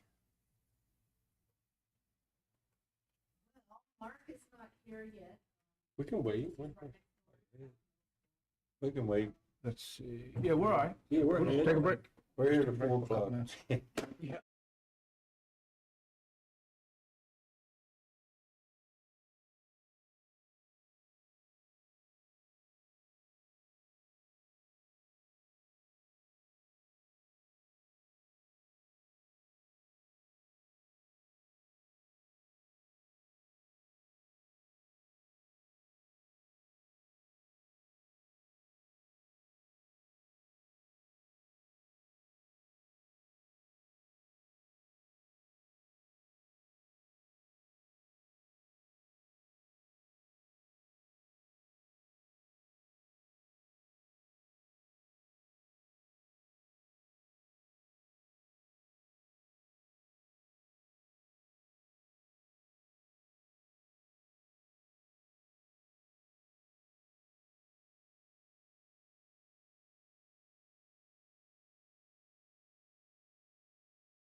Back in session. Next up is the Solid Waste Authority. Mark Barney. Nothing like coming in and going straight to the podium. How you doing? I'm good. I'm good. Good afternoon. My name is Mark Lot more Barney. gray I'm hair in that beard every time I see you. well. Listen, I've never done that. Is I've the never, school causing I've that? never let this go. It's either the school or the solid waste authority. One or the other. Which one you gonna blame it on? Both? In this moment, we're going to say solid waste authority. Yeah. I'm Mark Barney. I am the chairman of the Solid Waste Authority. That's tough for me to say, considering the chairman back here in the back. But currently, after the June election, I am the chairman, with Mr. Hogman serving as my vice chairman. I never thought I would be saying that to anyone. Going back a little bit on our program, I'm going to take you guys through a little bit about 2025, but I really want to highlight what we want to do for 2026. And so I'm going to step away from Clint's format a little bit. And you guys probably have the tonnages. You should have the tonnages with all the charts. I'm going to highlight some things relative to that, but I really want to speak to what we're going to aim to do in 2026 with the investment that you guys make in our program. So that's where I want to focus. And then coming back to that in 2027, whether it be me or someone else, I would like to visit all 7 of those goals that I highlighted and see where we stand on those. So kind of a strategic progression through some goal making and seeing where we go with that and how we end up with that and how the taxpayer dollars are spent in this worthwhile recycling program. That's going to be the aim. So, and going back a little bit, the news of Clint's health became devastating for the Solid Waste Authority at the end of 2024, and the figure was, how do we stabilize the program? And stabilizing the program became working towards having a program manager and a program administrator, which with the support of this board we were able to do. And so I would describe our footing as pretty stable right now. The economics of recycling, not always easy.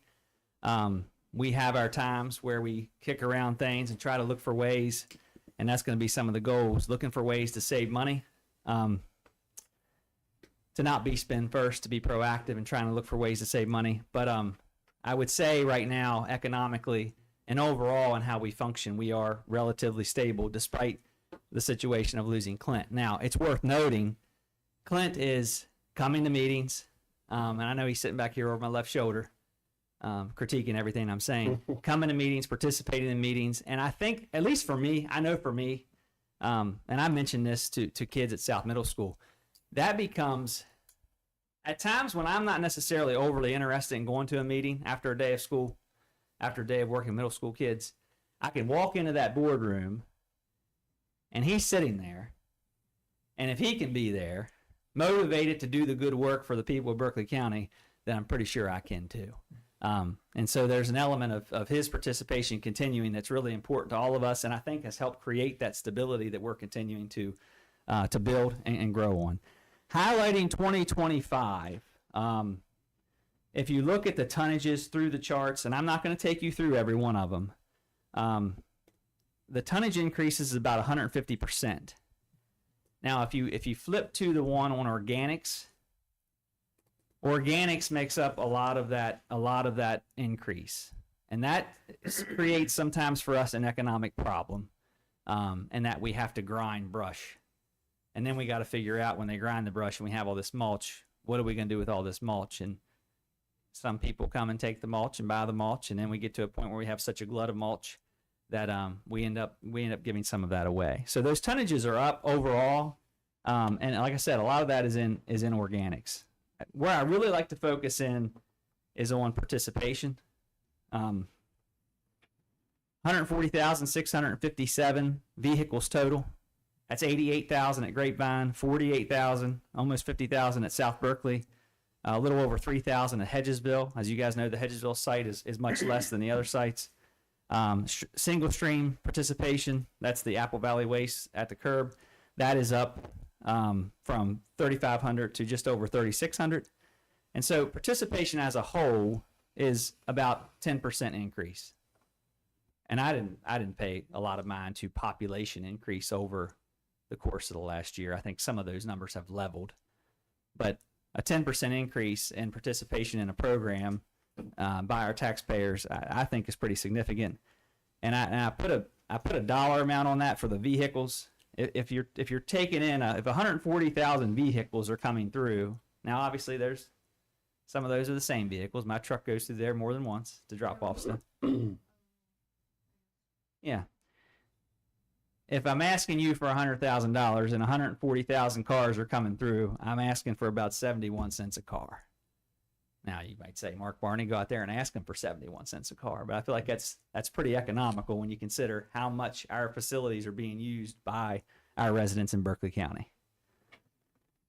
So 2025, great participation. Like I said, tonnage is up overall, and most of that is driven by the organics, which sometimes creates problems for us later in the year.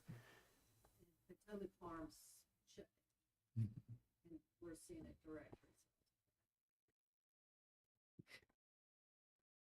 I really want to focus on 2026 goals. So this is where I'm changing the focus of where we go from here. And I want this to be a theme that we use going year in, year out. I really want to revisit. I don't just want to put a goal on paper, present it to you, make everybody feel good about what you're gonna provide to the in the way of a grant to the Solid Waste Authority. I want to come back to it with some real data on how did we achieve these goals over the course of the year. So the first one, and they're not necessarily in an order. I'm going to have 7 goals for you, not necessarily in an order of importance. Reduce transportation costs for cardboard and mixed paper. Now, this becomes a commodity market issue.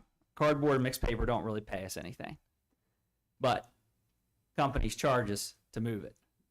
And so right now we have currently we're saving $1,200 a month on the movement of cardboard and mixed paper. Now, might that change in 2 months? It could, but we want to continue the trend of keeping that cost to move cardboard and mixed paper down, because cardboard and mixed paper is not paying us anything. Did you trim it that much? How did you trim it that much? A vendor currently, yeah, moving vendors. That's a theme in some of these things that we're talking about. Mm-hmm. There was a vendor who was driving to Baltimore with their baled cardboard, and they were coming back empty. Okay. So now they can come back, pick up from us, and they're not driving all the way back. I'm not charging you both ways anymore. Nobody likes to drive back in. So looking at reducing those costs, and like I said, we've got them at a good point right now. With vendors, you never know when that's going to shift, when that's going to change. There's other things in the economy that drive their decision making. Their decision making then drives some of our economics. So that's one of the goals. Second goal, reduce recycling costs for batteries. We currently have 2 companies for batteries. Prices have gone up substantially over the past couple months. Lynn is now working with a 3rd vendor and working on some of the economics of that in hopes that potentially we can get some of those costs down. So another theme of this becomes looking at potentially considering another vendor to try to bring those costs down a little bit, to be responsible to everybody. Anything you want to add on batteries? We take all types of batteries. We're now breaking the batteries down and sending them to different vendors, because some charge for some charge for this, and with the help of community service, we're able to do that. Getting community service help is huge. Sure. Third goal for 2026 would be to increase tonnages. Now, I told you when I first started, our 2025 tonnages, they're strong. A lot of that driven by the organics. But there's a lot of things that we recycle that people don't even realize that we recycle. And so the thought process becomes, if we can do some special events centered around some of those items that people don't realize that we recycle, and it might not be that we do just one item in one day to be cost effective, that potentially, 1, you get people doing more recycling, and 2, you economically you do something that's economically makes sense for the program, and you're increasing your tonnages along the way. So special events is a thought process there. Some of those items that people don't realize: batteries, ink cartridges, cooking oil, food waste. And like I said, it wouldn't be that you necessarily have to have one event centered to one of those things. You might be able to diversify to make it available. The key to success in those special events, though, is getting the information out to the public. And our program administrator, Althea Bear, she does a lot of work on the social media side. I don't spend any time there. I probably should spend a little more time there, but she puts a lot of information out, and getting that information out to the outlets where people look. People are on Facebook. People spend time there. That becomes key in getting people out to do some of these things that they don't necessarily realize we do. Another example I will give you on special events as a way to try to increase tonnages. On Saturday, May 16th at the Grapevine Road Center from 9 to 12, we're going to have a special event, paper shredding. The economics of that are $300 less this year than they were last year. At each site, if we do one at Grapevine, one at South Berkeley, that's a $600 saving. So that vendor that Lynn spoke to, that new vendor is doing it for a little bit less money. Another thing with tonnages that we have to take a closer look at, and I need to spend some time with some of the people who work for us. Data comparison from one site to the other. Our loads at South Berkeley, they're always larger than our loads at Grapevine. And what that translates into is when we're pushing loads in, we're not necessarily always doing an adequate job of getting as much there as we possibly can. So some of those conversations with employees to do a little more there, to try to make that load a little more efficient, potentially economically is better for the overall program. Fourth goal for 2026, the reduce contamination. We have a lot of contamination, and so we're doing this three ways.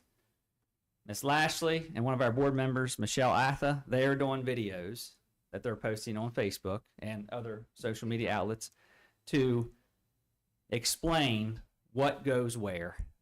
And I'm guilty myself. Sometimes I'll pull up and think that's a plastic 1 to 7, that's this, and I might get crossed up and end up putting something where it doesn't belong.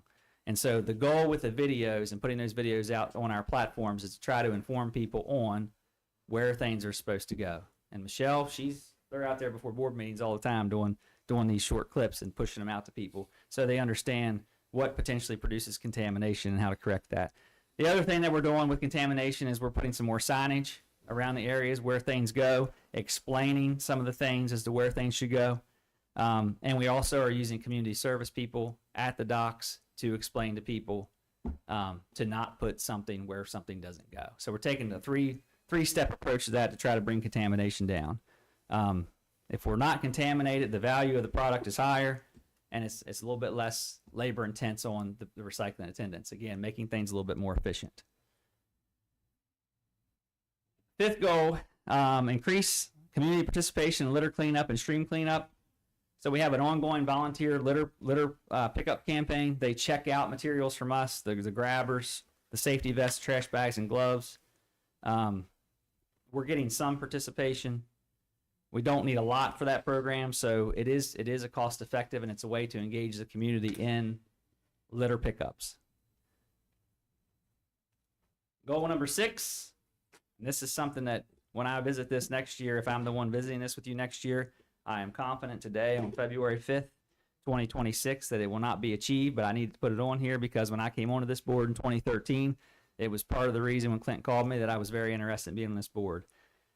This county needs a North Berkeley Recycling Center. So we got a South Berkeley Recycling Center, we got the Little Hedgesville Center, and we have the one in the center of the county.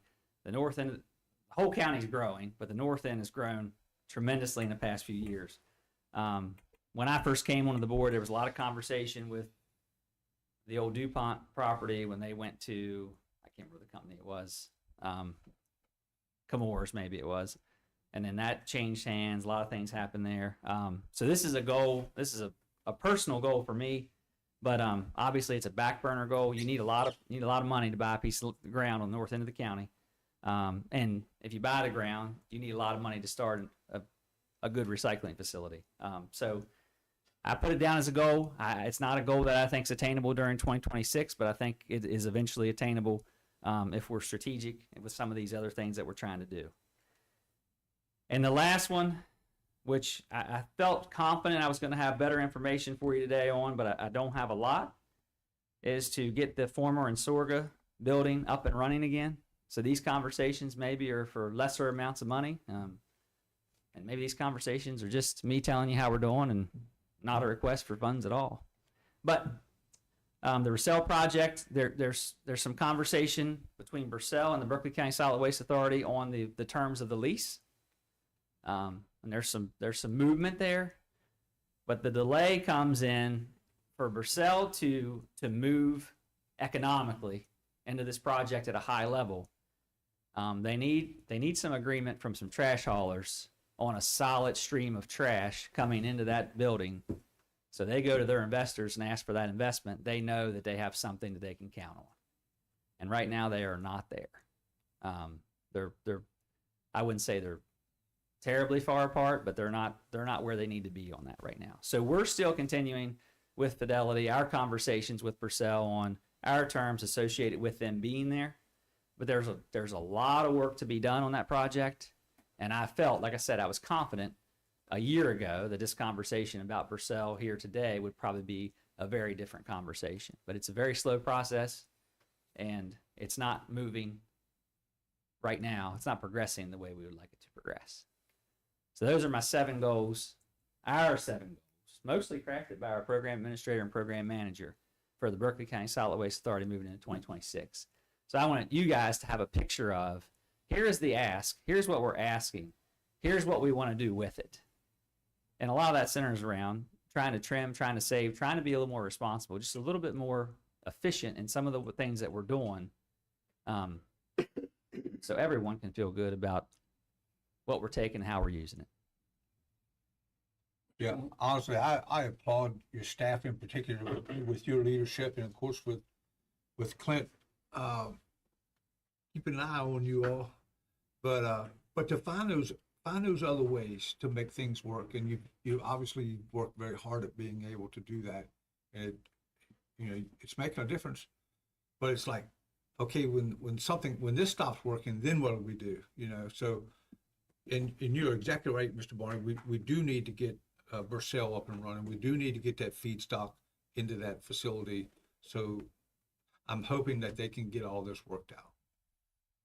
Is the city of Martinsburg on board with that, bringing it there? They're having some conversation. There's lots of it's hard to narrow down on. There's so many conversations with so many haulers, it sounds like, and our conversations with them. It's been positive overall, but the thing that they need volume. Mm-hmm. Sure. Make it worth. If they talk to, yeah, you got to make money. Yeah, because they're asking for a lot of money, and the investors got to look at that and say that's a project that's worthwhile. So what's stopping the people from bringing it there? Is it just recycled goods? Is it trash? What do they? Well, the Purcell project would be trash, and they're big trash haulers. Yeah. So why don't they want to bring it there? They want the trash people want them to pay them for the trash, or they don't, or they want to get paid for taking the trash. Yeah, I can't say that I know exactly what the disconnect is, but there are terms of the economics of it for both sides. Well, a lot closer though. So does the landfill pay for the trash, or is it the other way around? You pay them to dump it. Yeah, you pay them a tipping fee. Yeah. So they pay the landfill to dump, right? Yeah, absolutely. So Purcell wants to take the trash and get paid to take the trash. So they're going to take the trash, and they're going to convert the trash into energy. Yeah, natural gas and a fuel. So you're asking me, are they taking the trash and getting paid to take the trash? Is that what you said? Yeah, well, I'm trying to figure out why there would be somebody who doesn't want to just bring the trash there. What's the disconnect? The fee that they pay at the scale. That's part of it. You still got to pay when they go there. You still got to pay to even pay put it in the facility. Yes. It's either you pay them or you pay the landfill. Right. And so and you eliminate a lot of transportation. But if Purcell's making money off of what they're recycling or what the product that they're making that turns it into whatever, you would think they'd be able to be cheaper than the landfill. I can't say right now, standing at this podium, that they're not cheaper. Yeah, I think they probably are. Perhaps.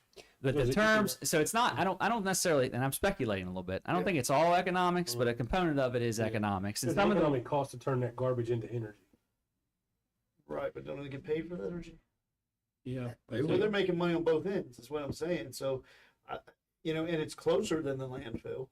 It's more clean than the landfill. So that piece becomes an important distinction, I think, for the trash hauler. And I don't want to speak for the trash hauler, but if you're a local trash hauler and you're hauling out there, Right. it's Why wouldn't you go right there? for them. I wouldn't say that about Purcell. I would say that for them. And I don't know. I don't know where they are on all those topics. Apple Valley and Purcell and all these other haulers. So there's some disconnect, and what I would say is probably more of an economic disconnect than anything else. Is there a restriction for out of state to come in that might need to be lifted on that? Is that? Not in current, order- not a restriction. It would be our decision, as I understand. As a board. Okay. Yeah. I didn't, Yeah. I couldn't remember. Yeah. Yeah. Now What that's about, what about non-certificate of need dumpers? Can they dump there? they could not. Correct. I'm correct. Right. Yeah. It's a trust thing too. I mean, they've been going to landfill, no, they can continue to go there. You go to this new place, and what happens, it doesn't work, and it shuts down in a Right. year. And You then know you're what I'm like, saying? I've told them Lots of dynamics. There's a whole lot of Sure. dynamics Sure. involved, yeah, And the non-CONs cannot dump there. Correct. right. Yeah. So it's not simple. Why can the Hopefully it non-COs works. They can't dump in the state of West Virginia because they're not certificate, they don't have a certificate. Not really dumping though, recycling. Well, you have to take it over the legislature. I don't know about those guys. I I got one quick question. Yeah. How much land do you need? So I'm very, very intrigued about having a recycling center on the northern part of the county. So how much property do we need to justify a good facility? a well-ran, keeping things organized, neat, clean. I think you need 10 acres at least. Yeah. But you're thinking similar to the park where you can bring in different items and. leave it. Correct. So. And so you have that. And piece. not just what we have at Hedgesville, just a trailer there. Right. that's, Yeah, a comprehensive facility that takes all these things like we take a Grapevine. The piece of buying the land obviously is a hurdle. Now, say you end up somebody comes the goodness of their heart, you end up with 10 acres of land. Right. You still need X a amount of big, dollars a to- big chunk to get it where it needs to Right. be to run it Mhm. efficiently. What about, so is there any opportunity in the brownfield site that's on the DuPont area? I mean, obviously there's parts of that that's brownfield that's can't be used for a lot, but I would think it would be able to be used for a recycling center. So conversations around this topic started there, and Okay. that's in my head. And I can't think of the company that's going there. It's a steel company, as I recall. PMC, yeah. There was some early conversation with some folks from that place. Yeah. But that's been probably 2 years ago, 3 years ago. Yeah. Well, and they didn't have a road either. They shut the bridge that down. that and all became a that. component. bridge is tore out. Yeah. That became a tough. The So- conversation was tough around access to it. So that's But like I said. my take is in the meantime, could you not at least put a trailer there like you have at Hedgesville on a small piece of property? That would be better than nothing down there. You could. If we could, No, we want it all or nothing. where it would only take an acre or less. You know what I'm saying? You could start there. I would want that to. Well, it wouldn't I have mean, to it'd be. be better than nothing. Close down Hedgesville, No. because it's become quite expensive to operate. That. I hear what you're Did saying. cut costs, change vendors again, moving the trailer, it had gotten to $600. It's costing you money to Just have to it there move the trailer. instead of making Yeah. money off. Bring it back. And so many people are bringing, with those developments that have gone in across the road, Yeah. um, They're bringing all kinds of stuff. Yeah. believe it or not, the aluminum cans. So we're having to empty the trailer because of the aluminum cans. I had the compartment paint, shuffled it all over, made it bigger. But suddenly we were emptying sometimes twice in 1 month, $1,200 suddenly just to empty the trailer. And we have an attendant. We pay 8 hours. But we did install can crushers, because that was the main reason. Just because the aluminum cans, so crushing them kind of helps. Yeah, it's not like the attendant really has a whole lot to do, so we installed a can crusher. We have him crushing the aluminum cans so that we can wait an extra week, Sure. sometimes two. So I would not be opposed to a trailer somewhere on the north end, but I really would like to see a comprehensive facility yeah. like we have here on Yeah. that end. I get it. And everybody wants to recycle plastic, and there's just no way we could take plastic from Yeah. the trailer. That volume They fill adds, that thing it up. takes so much space. Yeah. Is there still not much of a market for plastic? I mean, is it still really hard? I mean, the market for that kind of collapsed? That's You just don't get much on your. That's the- return. Market for ones and twos, but Yeah. so it's not what it was Yeah. previous. Glass and aluminum still good. Okay. Yeah. Yeah. That's the challenge in all of this. Yeah. And that can change on a dime. You're doing okay all of a sudden on this, and then all of a sudden the bottom drops. And that's true in a lot of areas of work. Happens with silver. Happens, yeah, everything. Yeah. So I would just like for a moment to highlight the good work of this man sitting back here behind me. And I'd also would like to say how difficult it is to know that he took you line by line through every daggone one of those bar graphs, and I'm sitting here thinking I'm changing his format, and that's tricky for me. But I just like to take a minute and highlight the good work of Clint Hogben and his time on the Solid Waste Authority. And he continues on, he marches on, he's there with us every month. But I think it's worth noting at the end of this to make sure we highlight his good work for us. I think it's fair to say if it weren't for him, we wouldn't even have a program in Berkeley We County. would not be having this conversation today. And he's marching on with us. It's an amazing thing. It's inspiring. You dragged me onto the floor. Anything else? I don't have anything. Thank you. Thank you, all guys. of you for what you do. Thank you, Mark. Thank you. I can't imagine, it frustrates us already with the amount of litter that goes on. I can't imagine what we would be without your programs, especially with the creeks and the streams and stuff like that. I see your post online all the time about stuff being collected, and it's just people. Doesn't make sense to me. The roadside program, those reports every month, the volume, the roadside pickup that goes on, it's pretty incredible. I mean, the work, and it's a lot of litter to reflect what you're saying, but also the good work that's being done by folks to get it cleaned up it's helpful. All right. Thank you. This pair of bald eagles nesting. You got things under control over at South Middle School? South Middle School's in great I order. saw that. I thought so. Pretty neat. So, our people have been cleaning up that public access area now for several years. Well, it's about to get a boat slip and a parking lot taken care of. It already looks Yeah. with mowing.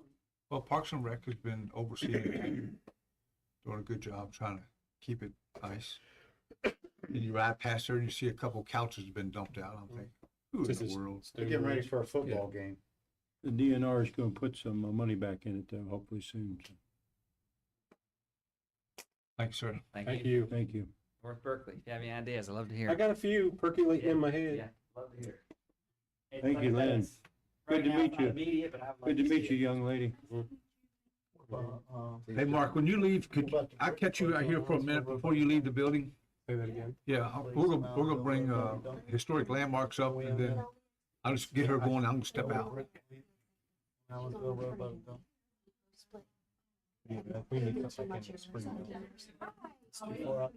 did. Yeah. Like everybody else, I don't have a lot, so. Well, we have you. All right, next up, Susan Crow Thank you. with our Hi. Berkeley County Historic Landmarks. Welcome home. I'm always home. One I of the always see two of them. nice tropical pictures. Catch him. So I'm with the Historic Landmarks. So we decided to just maintain and ask for the $7,300 that you guys have granted us for the past 2 years. We've done a few things. We've continued to work with the community with research requests, with the Division of Highways with Section 106 reviews, one national nomination for the Forest Hill one-room school we put on last year, and we continue to work with all of our partners, which can include the SHPO office, the planning department here, of course you guys here at the county offices, and farmland preservation, because it takes all of us to keep an eye on everything that's going on in this county. What we need the money for, I guess, is the next question. Is so well, let me go back. So we have actually a big project going on right now. We're waiting for results that revolve around Morgan Cabin. we just, was allotted, awarded, West Virginia's SHPO grant for, oh, Lord. Survey and planning grant. So what we did was a GPR over at Morgan Cabin with what's called the Rue Company. So we're waiting for final readings. What I don't know how to do is read GPR, besides the pretty colors, because that's all it looks like for me. So we're waiting for them to come back. We were put behind on getting started with that due to the appropriations from the federal government being delayed at being given out to everybody. So, but we've got it going, and we're working on that. And hopefully by spring, maybe, we'll have all the data and see where we're going to go with that. As you guys may or may not know, the next step, if we do the step, would be an archaeological dig of any sort, and that's money nobody has right now. We would, with our $7,300, we would pay our insurance, which covers all of our properties we own. $2,000, I think I finally found somebody to actually mow the property out on Allensville for me without being too scared. And the rest of it would go through office expenses and architectural services, because we need to update our survey files. And in May, we have great news. In May, West Virginia Preservation Alliance will be having a conference at Cape State Park. And because it's so close, I would like all of my commission to go if possible, because usually it's in Wheeling or Parkersburg. So What is it? it's May, beginning of May. It starts May 13th through that weekend. Goes through like the 16th. And they do a lot of hands-on trainings and workshops, and they have a couple keynote speakers coming in, including Main Street America director and the Nicholas, who's from Maryland Preservation. So it's going to be a great conference, I do believe. And I'm a former AmeriCorps, so I was through Preservation Alliance, so I will always promote them, because they've done a lot of great things in the area. You said that was at Capon?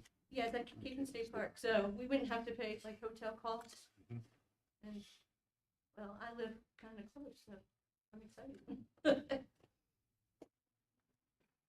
To clarify that property, Gary, y'all do own that, they own that property, not the county, like that Morgan Cabinet. They have title to that themselves as a, I don't know, what are they considered, they all considered a 501c3 type organization? Yeah.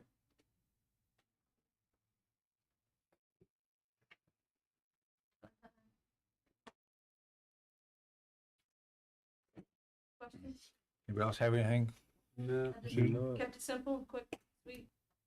Yeah, thank you. I don't know if he was in here, but we're working on getting the real data back to us for Morgan Cabin, so. What is a WVSHPO grant? West Virginia SHPO. State Historic Preservation Office. Okay. Survey and planning grant is actually a federal grant that they get funded through, and they transfer the money. On the Morgan Cabin, what are they looking for exactly? Dead people. Graves. Graves, make it a cemetery. Ain't that right? Yes, just like, I think Hardy said in a couple of my meetings. Yeah, they did believe that there's a cemetery there, one of the first churches that was in that area.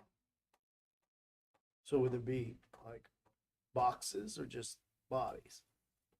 It would be 1,700. Yeah, so there'd be small bone fragments. Did they do wood boxes back then? Probably not. No, they just dump them in the dirt. It's like wrapped them in a nice piece of canvas or a piece of muslin cloth or something. Even if they put them in a box, the box would be gone in Yeah, the box 300, would be 300 years. Well, like I said, we're waiting to see what the results come back from the GPR. And that's ground penetrating radar. I'll be able to see the divots and whatever. Maybe we could get Josh Gates out here. Just bring a big X-ray, you'll see the bones, right? That's what it. That's what they're doing. That's what they're That's doing. what it That's is. basically what it is. Oh, that stuff's really neat. It can see down like, was like 7, 8 feet deep. Mhm. It's pretty neat. Shows disturbances in the ground.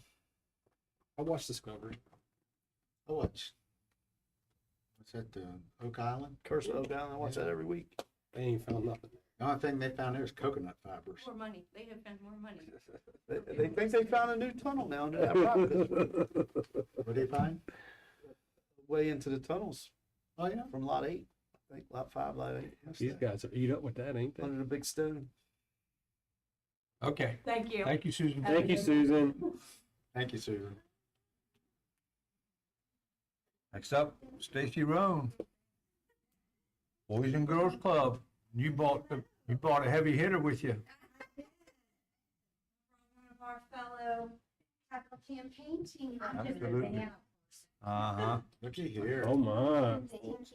I'm gonna go ahead and give you a card. Will that whole building fit there? How's that, baby? He's doing great. Go to see him tomorrow. All right.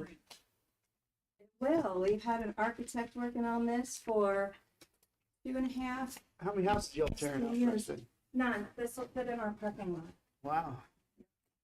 It will be very close to the house behind us, but Well, give him some wind protection. Thank you. yeah, really. Jim, How are you? good, how are you? Doing well.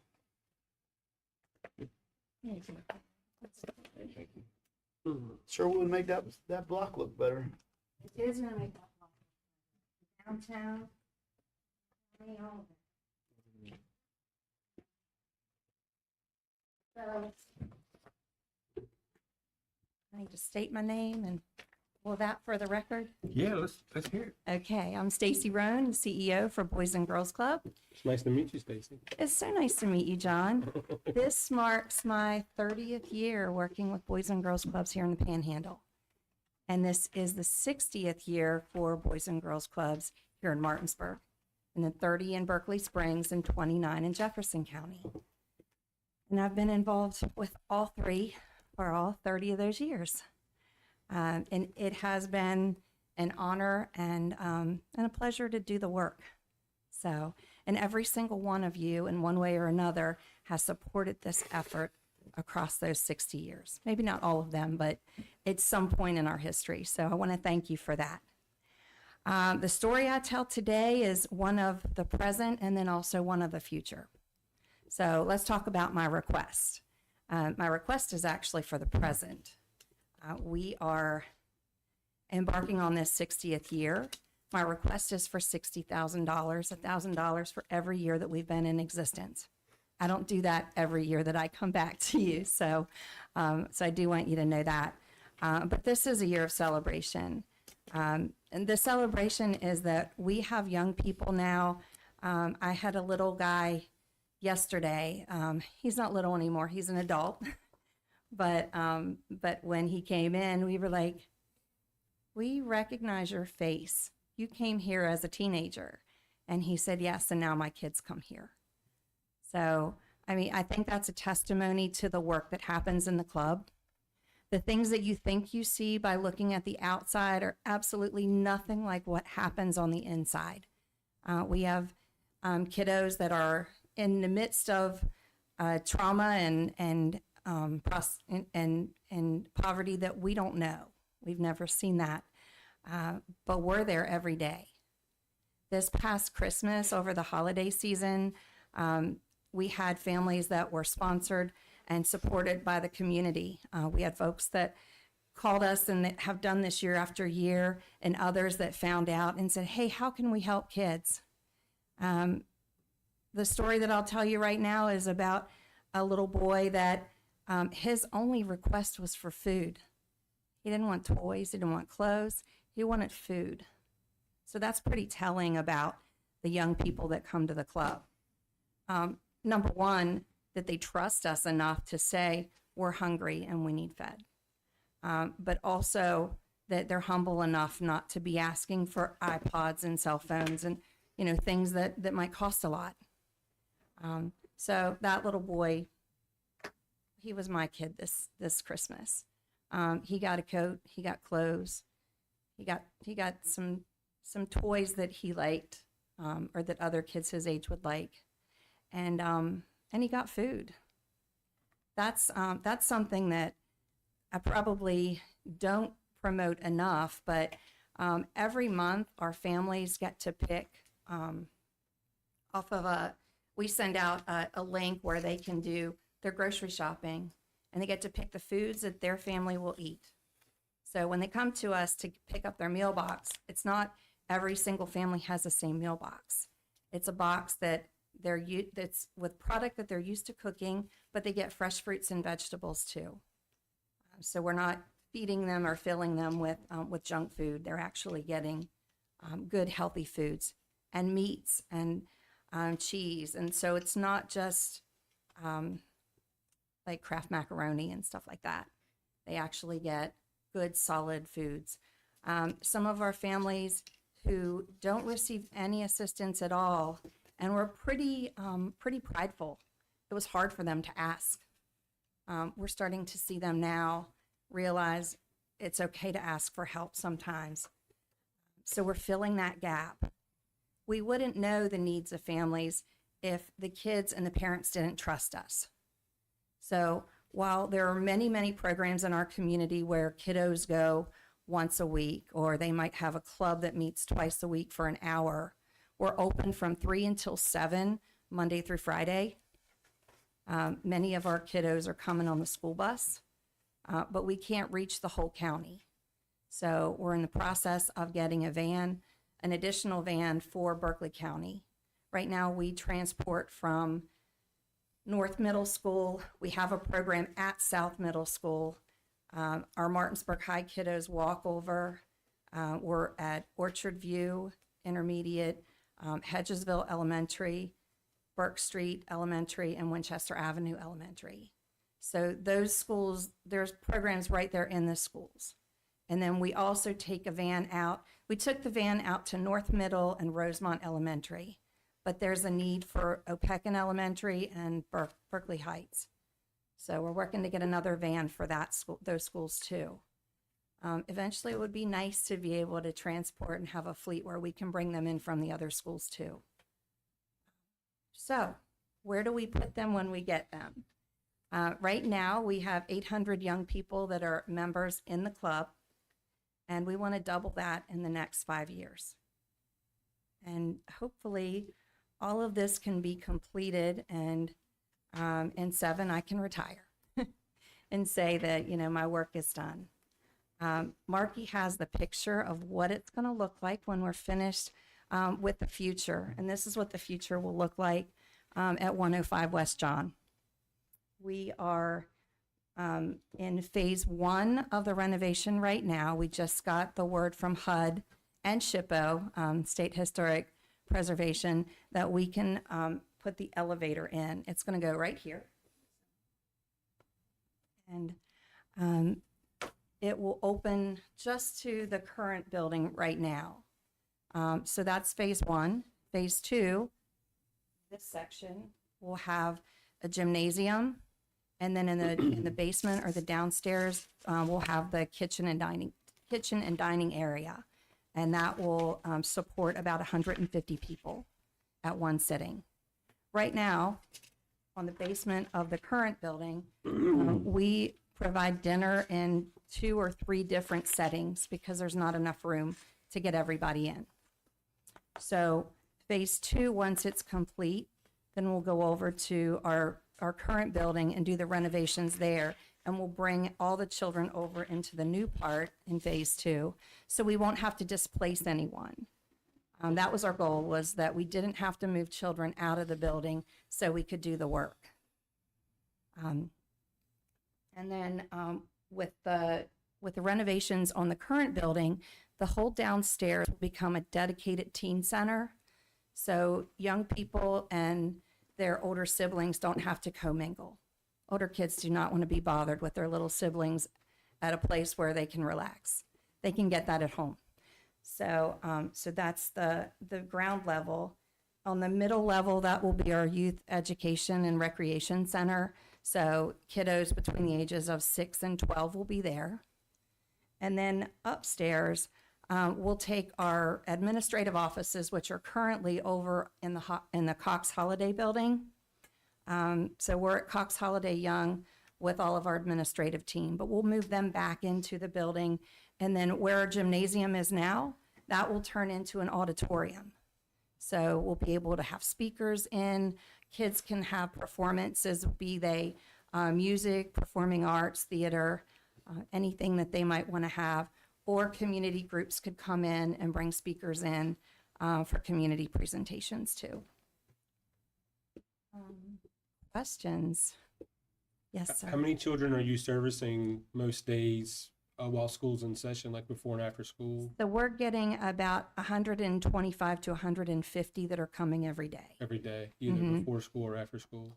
We just do after school. After school. We recognized early on that that's our gift. Our gift is really in the after school. So we were trying to make sure that what we do well. Right. All of our staff, volunteers, before they come on board, they go through sexual abuse training, and a whole myriad of trainings before they can ever step out on the floor and work with children. What's your last pickup time? Like, what's your latest? We're open until 7. Till 7. So, and then where do you balloon to in the summer with your summer program? Summer program, it sits around that 125 number because we add in field trips. We're taking them to a variety of places. And are you providing an after-school meal to all those children? Every single one of those Every kiddos single that come day? to the club every day. Yeah. They get a dinner and a snack, both. And then in the summer, they get lunch and a snack. Usually by the time they arrive, they've either already eaten breakfast or they just don't want it. We do keep food on hand if kiddos come in and say, I'm really hungry. Is there something that I can have? Then, we can have milk and a breakfast bar or something. Right. Okay. We do parent education, so we make sure that, our parents have some skills too. We had a wonderful success story. One of our young people, his family was the family that just received the Habitat House over on Burke Street. So that was exciting. And he, he took our hand and showed us his room. And That's awesome. I like to say that, we're an island unto ourselves, but I don't like to say that. We're not an island unto ourselves. We're partners with so many different nonprofits in the community. If there's something that we have that we can offer them, absolutely we do that. And if there are nonprofits who have some supports that we can call and say, hey, we have this family that really needs your help. How can we work together to make sure that we are providing this wraparound service?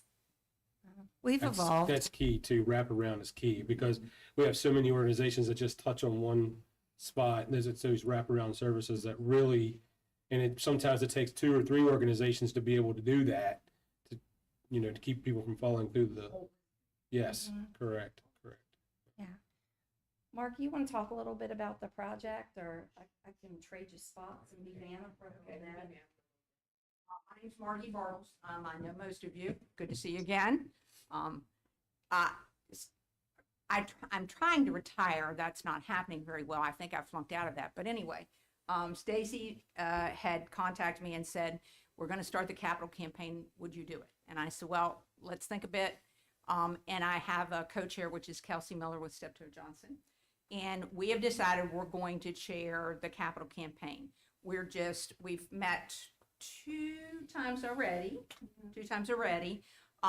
And we have the consultant from the Hagerstown Boys and Girls Club that was extremely successful in getting that project underway, getting that building built, kind of getting them in position with some endowment and those sorts of funds to continue to support a bigger building and more services.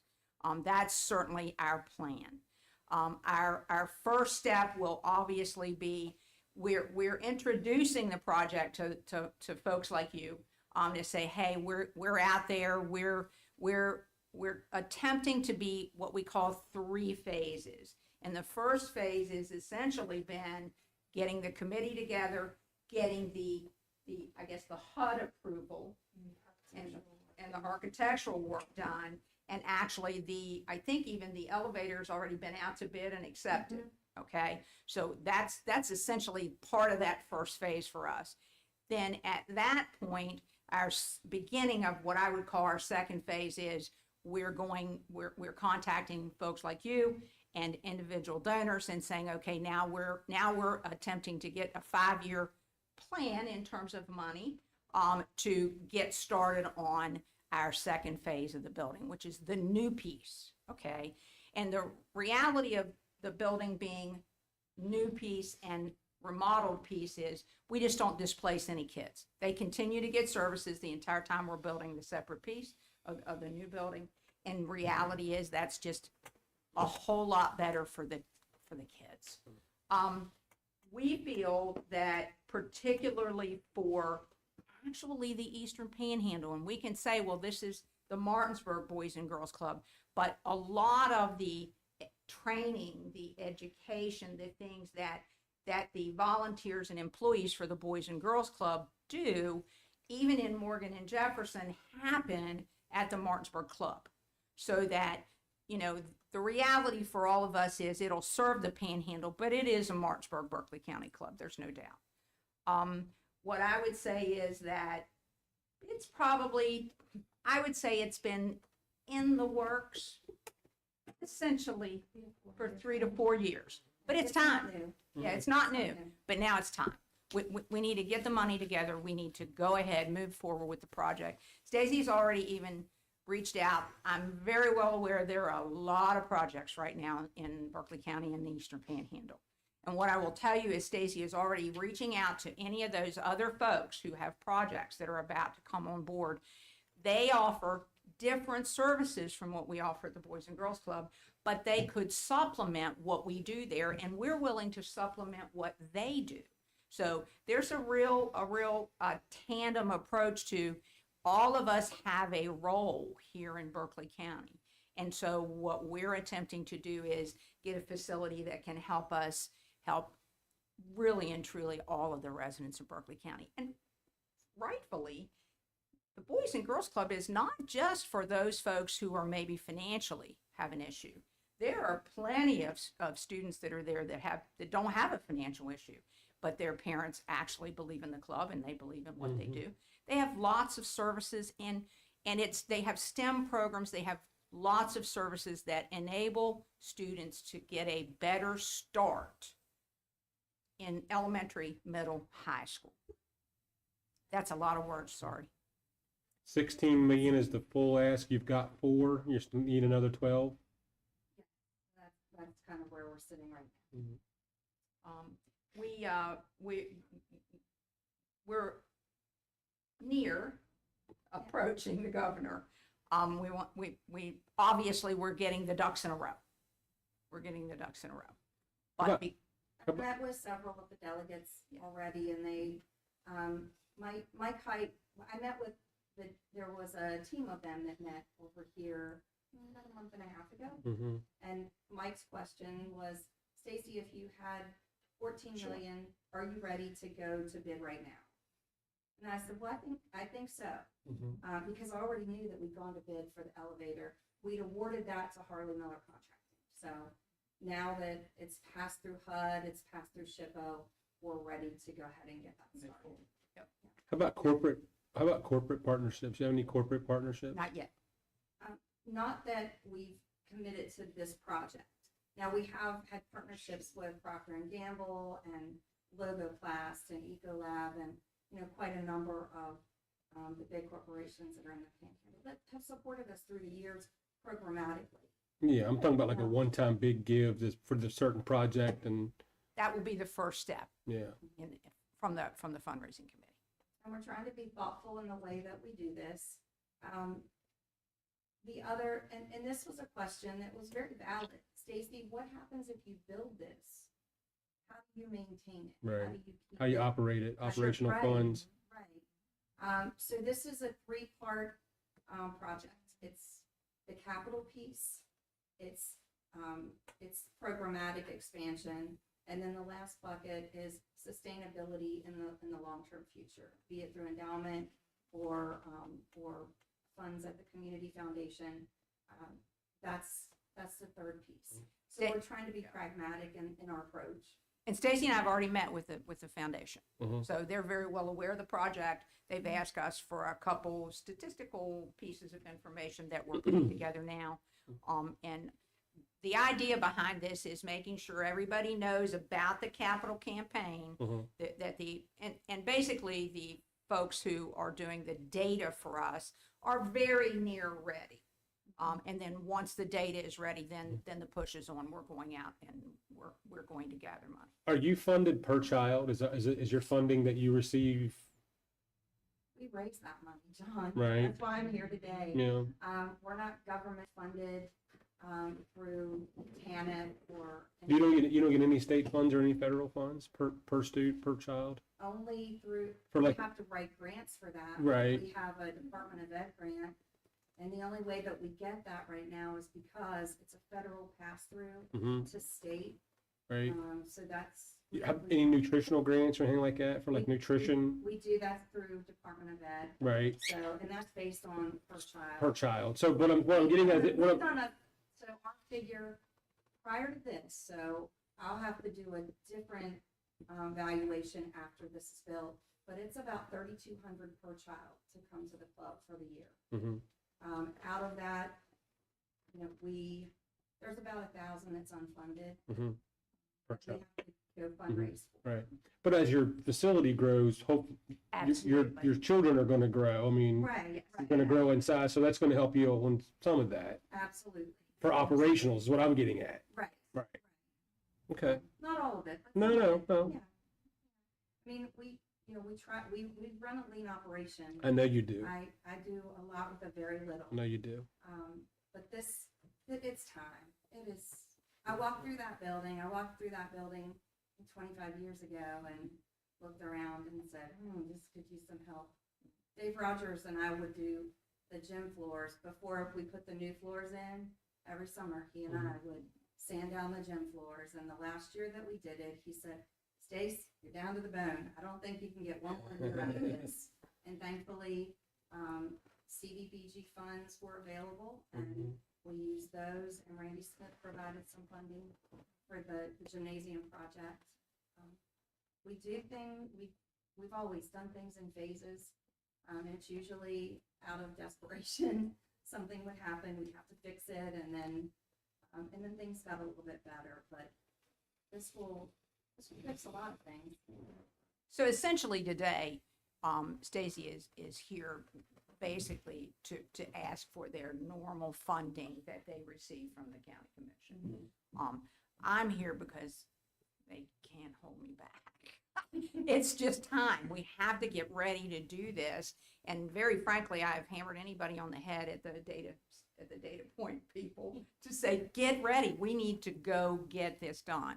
So we're very, very close to a complete announcement, having met with folks like yourselves. Obviously, the hope is that I think Stacy is hoping for a luncheon with the governor's wife. That's not scheduled yet, but that one, yeah. That's going to require a little bit more. It's been a tough one, but yeah. But working with our local delegation, I'll be with all of them on President's Day, so in 2 weeks. I'll be in Charleston. We're taking all of our kids we're taking our Youth of the Year. So we have a young lady who will vie for the State Youth of the Year title. Last year, Sydney Bostick was our State Youth of the Year, and she hailed from the Boys and Girls Club of Eastern Panhandle. She's amazing. She is a wonderful young lady. She's at Georgia Tech, and finding out what it's like to be a college student a little more on her own. But she checks in with me every month. I get a letter letting us know how she's doing. Yeah, and the young lady that is our Youth of the Year this year is ranked I think the latest that she checked, she's ranked number 3 at Washington High School. And just a sharp young lady. You guys be amazed, as we've done these presentations, pretty much at every presentation, somebody has come to Stacy and said, I know a friend of mine's child attended the Boys and Girls Club. We had a young lady at the last presentation that said, my daughter volunteered there over the summer. She's coming back next summer. Make room for her. She's coming back to volunteer. Folks who are involved with the Boys and Girls Club know it's the right place, the right thing to do. Last pitch, our Stephanie Pearson Champion for You dinner is on the 16th of April. It will be at Bella Vista. Steve, I need your vote before the I know. today.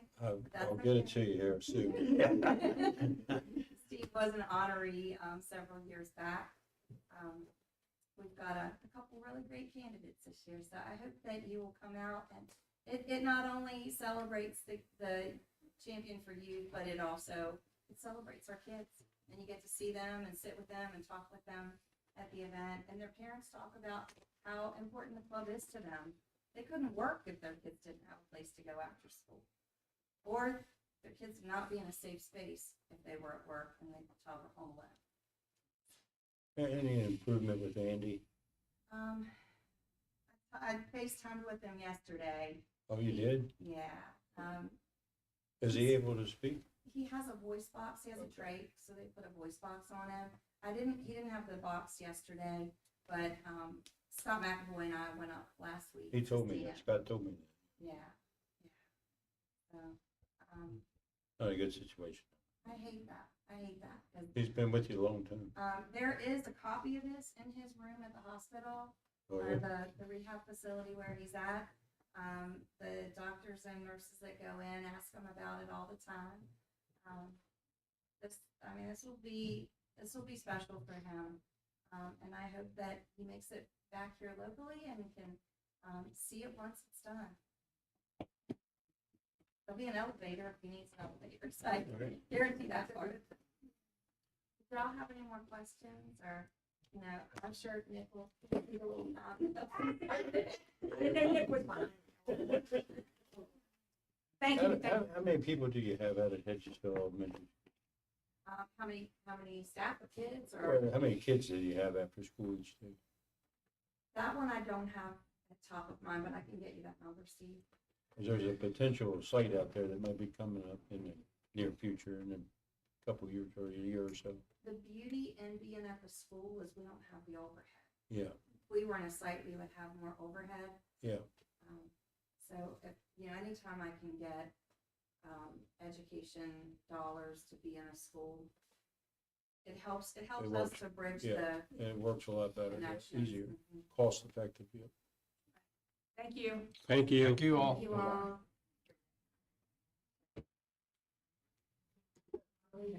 How much extra did it cost to move it to the beach? I caught that. I'm dropping all my stuff. I can feel the guilt in your voice. I was gonna go to Nashville for my birthday, and Nick called and said, "Hey, Rick, will you DJ, or will you help MC the 4th of July fireworks? We gotta do it on the 27th. I was like, well, since it's Nick, I'll do it. He said, I gotta check with the boss. Call me back. That's okay. All right. Y'all take care. Thank you. Bye-bye. Next up, Nick Deal, Eastern Regional Airport. Good afternoon, sir. Good afternoon. I'll just leave it right there. Something before there. Well, that's it. I appreciate your time. It's nice to go after a couple of my favorite people in Berkeley County. Stacy does a great job with the Boys and Girls Club. It's a really good organization. So You got $12 million? I do not, but you don't look like I can move. I got plenty of fields. Yeah. I certainly appreciate your time today, and appreciate your support over the years, and your ongoing support in various functions of the airport. We've got a lot going on there, and all of you have been very, very helpful as we have progressed through the past few years. As you know, I guess a couple of years ago, we entered into a very difficult year, and we pulled out of that for the most part last year, and it gave us a chance to kind of to do a reset and figure out where our focus needed to be, because we were working on a lot of different projects, but our number one project is always to be able to generate enough revenue for our airport to frankly be able to be independent if we needed to be. Whereas there's some stuff in West Virginia code that requires something from the city and the county, but our goal has always been to try to generate enough to not have to request funding from you all forever. So that's what we always work toward, no matter what we're doing. We have this year's been a busy year.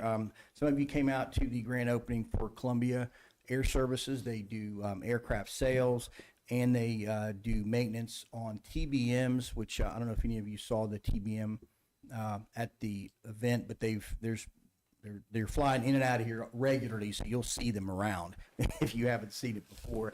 And the parent company of that is Dahar, which is a French company, and they also own the Kodiak aircraft.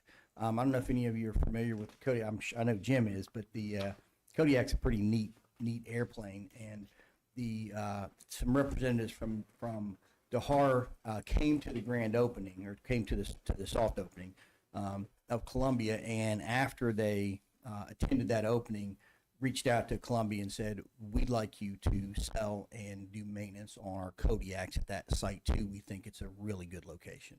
And so we're excited about that. Columbia is the second maintenance operation on the field. Most of you know Andre, who has been on the field for many, many years, and at Howard Aircraft, and we love having him there. And now we've got Columbia, which is a mid-sized MRO, and we are working with some of our elected officials, with the West Virginia Development Office, with the Berkeley County Development Authority, on bringing in a large MRO. And a large MRO would add a lot of jobs to the field, and it would also, those jobs would be high-paying jobs, and they're all in-demand occupations. And so that's our big hit, is to be able to bring in something like that. We're actually working toward that with everything else that we're doing. When I came here 7 years ago, almost 7 years ago now, what I realized after going to a couple of trade shows and talking to folks about coming to our airport is that they, especially any kind of a large business, they want to know where they're going to get their workforce, and they want to understand the area. And so the nice thing is that within a 50-mile radius of Martinsburg, we have several thousand people that work in the aviation industry. So there's some good numbers there, and we have people with great skill sets in aviation to work for them. But when you talk about entry-level workers, I didn't have a good answer.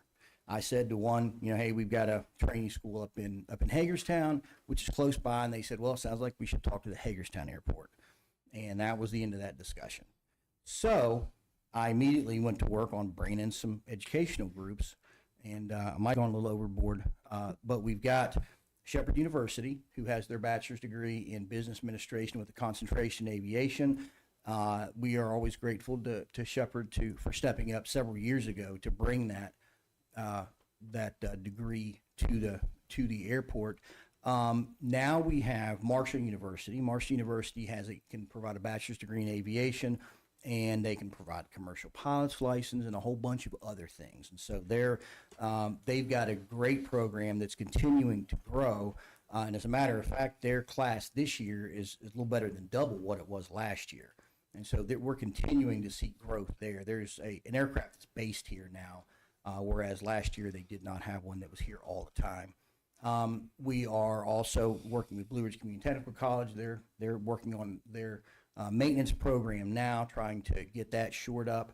That is going to be what drives a lot of this growth, is a maintenance operation and some of the operations offered by Marshall University and by Shepherd University. We're also now working with the school system. I can't really go too much into that because I don't know that that's actually been officially announced yet, but we will just say in the fall, you will see participation from Berkeley County schools, all of the high schools at the airport, which will also be great as programs to support some of our educational opportunities out there. And so I have a real good response now when people say, where am I going to get my workers? We are in a nice spot there. We are still working.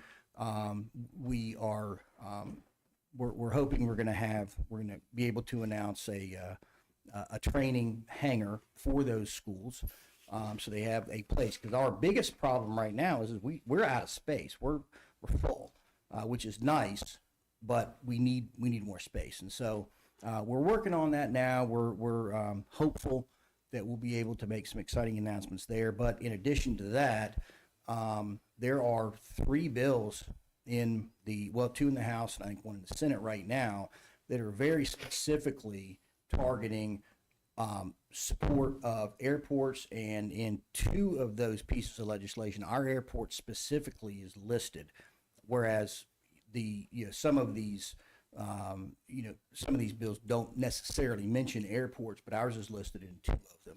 And so we were excited to see that, and that's going to help with funding for not just smaller hangars, because the other problem we have is we need more either small box hangars or T hangars for smaller aircraft, because we have about 104 based aircraft on the field right now, and we have a few in tie downs, but we have space. We could take a lot more. We've had a waiting list since I got here, and that continues to be in effect. And so we're looking at that too. But the other part of that will be funding through the state to be able for the state to build a large maintenance hangar if we in fact do get a large MRO at our airport. I am optimistic. I'll be happy to talk to each of you individually, but I'm optimistic. I think How many employees were we talking about, Nick? It was like, well, if that comes to fruition, if that comes to fruition, I think we're looking at between 400 and 600 employees. I thought it was 400. And it's going to depend on some things, because they could certainly grow. What we're looking at now is, okay, if we did put in a hangar that could handle that type of an operation, what happens if they grow to a place where they need more space? Can we accommodate them at various locations? And really, we fall back to the same location almost every time, because that particular spot is a pretty good place for a big operation like that. And we're also blessed to have a runway and taxiways that can handle any size aircraft you can throw at us, whereas we're the only airport in the state that can handle these large aircraft. And so without hundreds of millions of dollars in work on taxiways and runways and all the things that you need for these larger aircraft. But that's very exciting. Now, all that being said, we have, had some other successes. And of course, we always host all kinds of events at the airport. They're all free events. We have thousands of people from the community come out every year. We have a foundation, and we really work on trying to give kids exposure to aviation at as young of an age as we can, so that they can see these airplanes fly, understand how they fly, and realize that there are very lucrative careers in that particular field. And so we've done some things this year, like we finished some of you will know this is the old, some people call it the old vault, some people call it the old cinder block building, but basically if you're coming down Aviation Way toward the terminal, there is a cinder block building. It's 24 by 24. I think it's not a real big building, but it had been collecting dust and had a bunch of junk in it for years. So we cleaned that out. We got a grant through First Energy to be able to renovate that so that we could utilize it periodically if we needed to. And so now it doesn't have bathrooms in it, but bathrooms are just down the hill at the terminal. Or there's a little patch of woods right behind it. But there's that's a place that can be utilized for something right now. We're working on our next phase, and that is going to be adding some. We're looking for some grants now to add bathrooms onto that. We're going to put a little parking area on the side of it, and then what we're planning on doing is putting in a pavilion directly behind that building so that we can host large groups or that other folks can host large groups. And so that would be something that's available to the public, and we've been working on that for several years. So we're gonna ramp up another capital campaign for that probably in a year or so, as soon as we can afford to do that. But there are a lot of exciting things happening. We're still working hard to get to the next level with this, and would really appreciate your support in doing that. I can talk for another couple hours probably, but I don't want to bore you or so I'm sure you probably have some questions. I got a dumb one. Yes, sir. If you can't get the building on the airport grounds right away to start the school, is it possible one of them vacant warehouses there on Table Station, which is really close to you guys? Right. Be a possibility. That's actually an excellent question. I don't know the answer to that. Maybe worth a discussion with somebody. That would actually be good because Waste space is sitting there waiting to be utilized. And we have been scratching our heads trying to, I mean, we've got a space we're working on now, actually. I know the state's trying to get you money to build this thing. Yeah. And once we have that, at least we know there's going to be an end in sight. Yeah. Because what we're concerned with now is that we don't really have any hangar space, but we're actually carving space out that we kind of need. But we realize if it's going to be temporary, that we can make do as long as we know we're at the end of that, we're going to have more business out there. We're going to be more of an economic. I mean, we have about a $354 million a year economic impact on this region every year already, and we think that number ought to be double that. And so we're going to continue to work toward that, but we have to have all those in place first, and we do have a problem right now trying to figure out where to put some people, because some entities, because we just simply don't have space ourselves, and we're trying to look at places to create space, and that's a little more complicated than you think it would be. I like the fact that all the educational facilities are coming together for really a great opportunity for Berkeley County and the students that wish to desire to be in that field. I just think it's like an incubator effect where you could start growing your own employees. I think that's wonderful. Yeah, we're very excited about that. It's been a lot of work, and we're not quite there, but we're close. Yeah. And I feel like with the energy, I would say in Charleston right now, specific to aviation, with the support that you all provided us for all these years, and with everything else we're doing, I think we're going to get there. And I do think that we are. Well, in fact, I'm pretty sure we're the only airport in the state that's got 3 schools of higher education actually working together to provide various educations, and now the school system would be involved too, and that's very exciting. I think they're heading that direction for sure. Yeah, I really believe that. I'm very excited about that. All right. Anybody else got anything for Nick? Don't. Thank you, Nick. Keep up the hard work. Always a pleasure to see you. Thank you all very much. I Anybody? really appreciate your time. Yeah. You need bathrooms with that pavilion there, so make that thing a bathroom. Yeah. If you want to rent it right, so. We're talking. Thanks, Nick. See you, Nick. Just go ahead and take a break.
All right, we're back in session. Let the record show there was nobody here for public comment. Motion to recess. Mr. President, I move we recess. We are in recess.